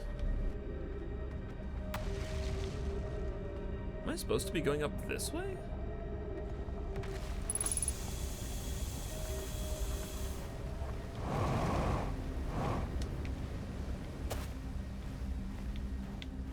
I don't think I am.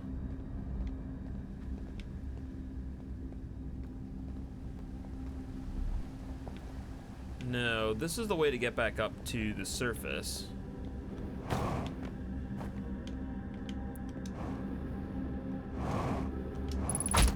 Ow! Well, down I go again. Let's try this again.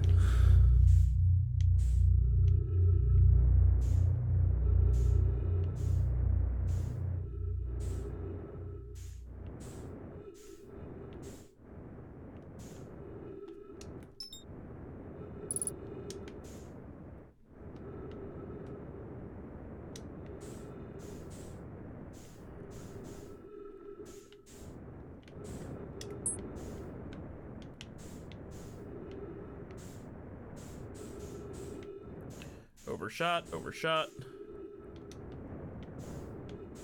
we go.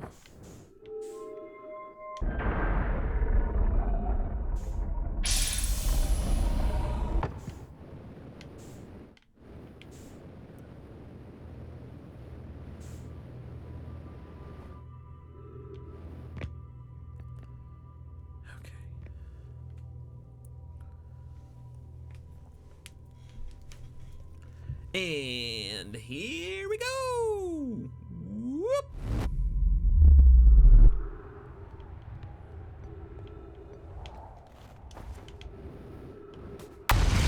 Jesus!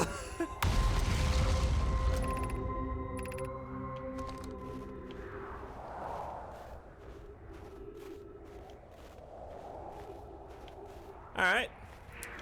You got me, I jumped a bit.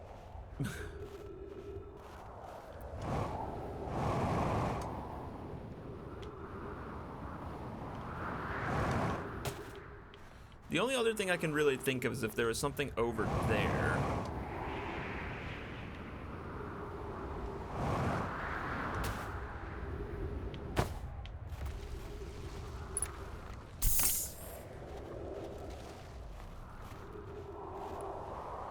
Because those towers do seem to go up like right about here-ish.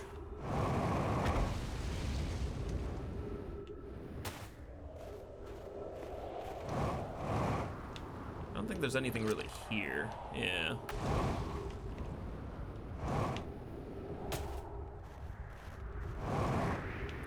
So it's got to be something on the interior then.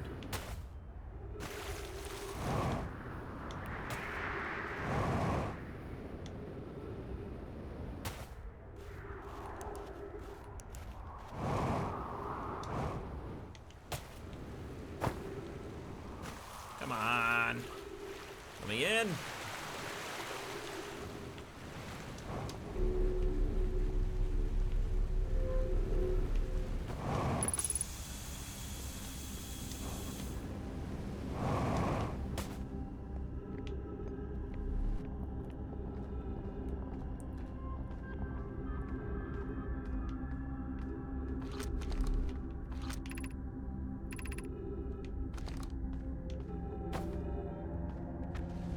Because, yeah, we can't take the tower all the way up to the top. It's blocked off there.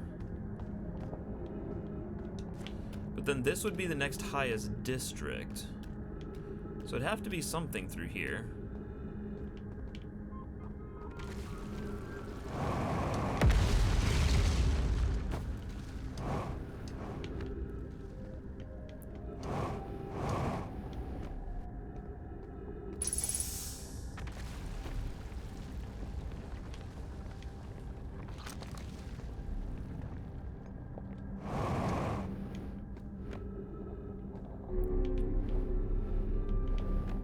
I guess let me just keep heading upward. See what I can find.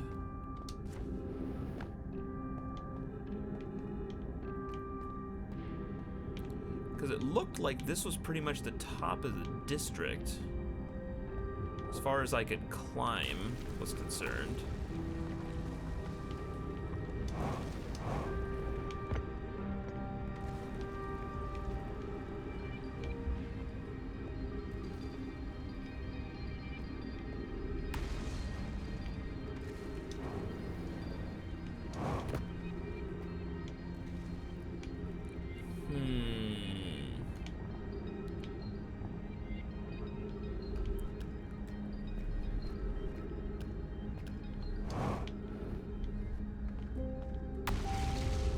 See anything on this side either.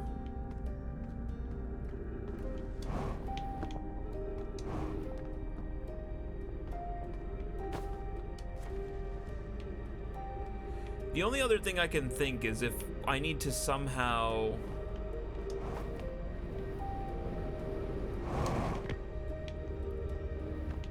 I don't think this is the answer, but I'm willing to give it a shot.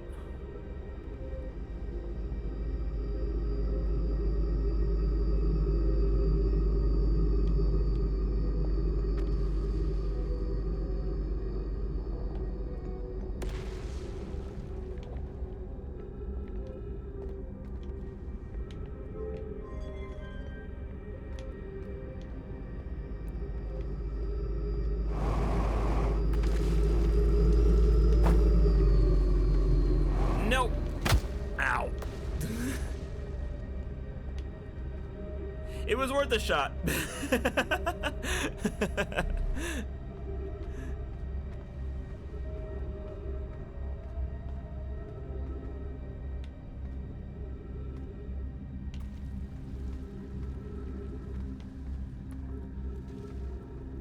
I don't know. I feel like I'm kind of stuck on this one. I might need to sleep on it.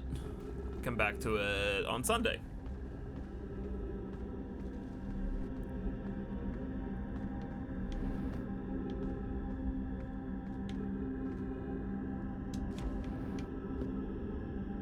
Because, yeah, I am kind of at a loss.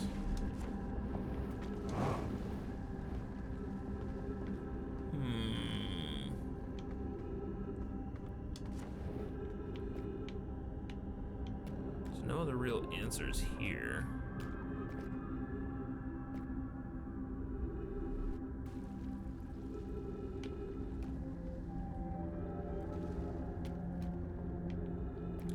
Yeah, there's gotta be a way up.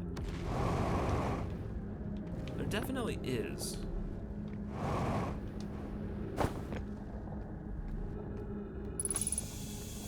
First thing I need to do is refuel on Ox. There we go.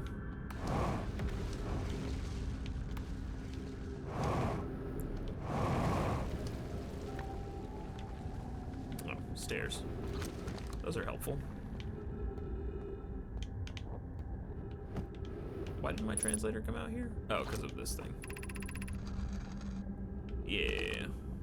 That was the one basically where they were saying it's like, yeah, don't think the eye really cares about us, and you know what? That's probably okay. Just gotta make sure, yeah. It's like, didn't see anything over here.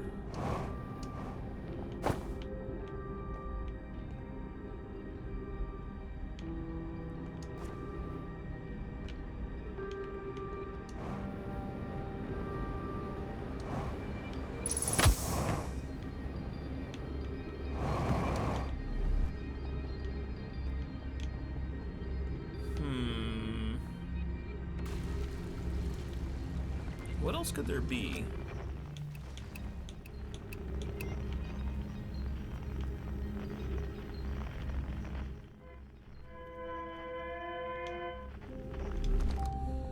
Alright, well, it might just be a case of something that I'm just not able to do yet.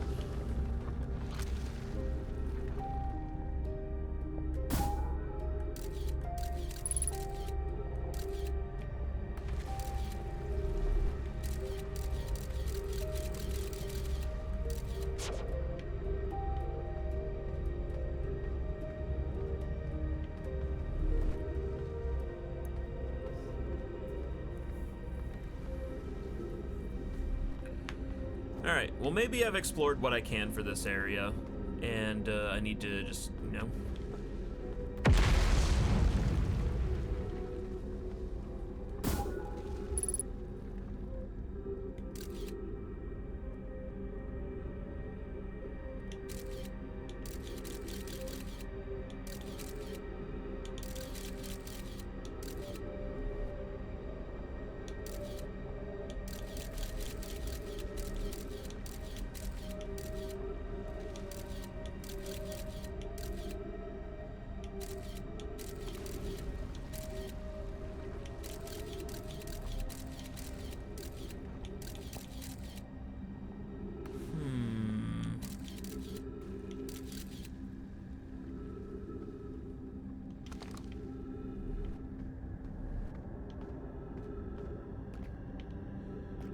Wait a second.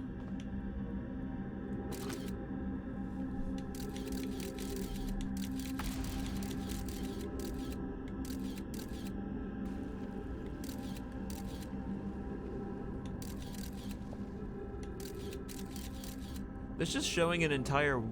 Wait, no, this is pointing downward. Right. This is a walkable ceiling, then. If that's pointed downward... Wait, that changes everything. This is that's walkable ceiling.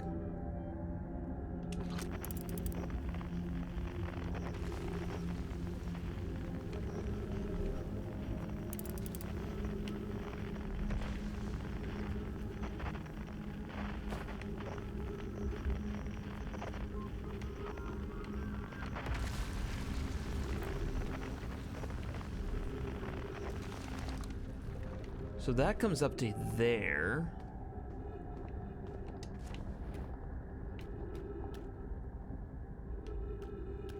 That entire thing needs to be walked upside down.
Wait, I don't get it though. That was actually showing as yes, I know I'm at the end of my run.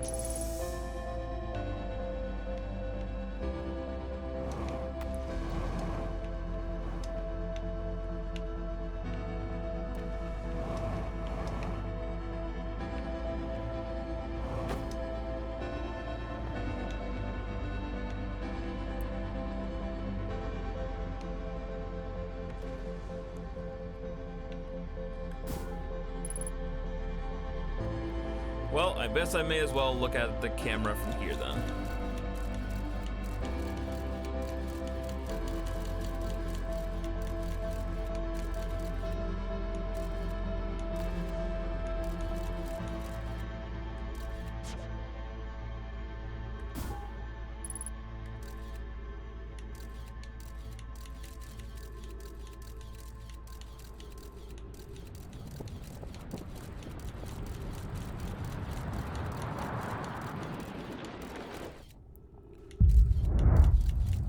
Yeah, still haven't really figured this one out. Huh.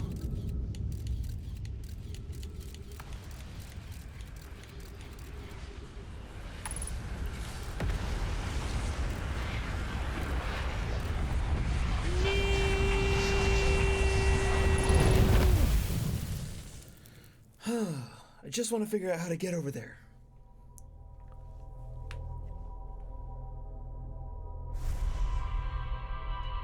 Maybe I don't have the capability of getting over there yet, which is a possibility.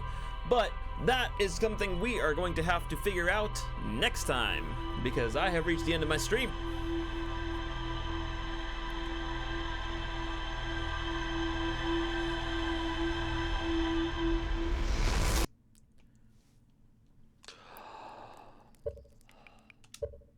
Okay. Reset loop and quit to main menu. Yes. Okay, well, so our journey begins through the Outer Wilds. And I have a feeling it's gonna be an amazing one. So far this game has been an absolute delight. You can see that I have already started making notes.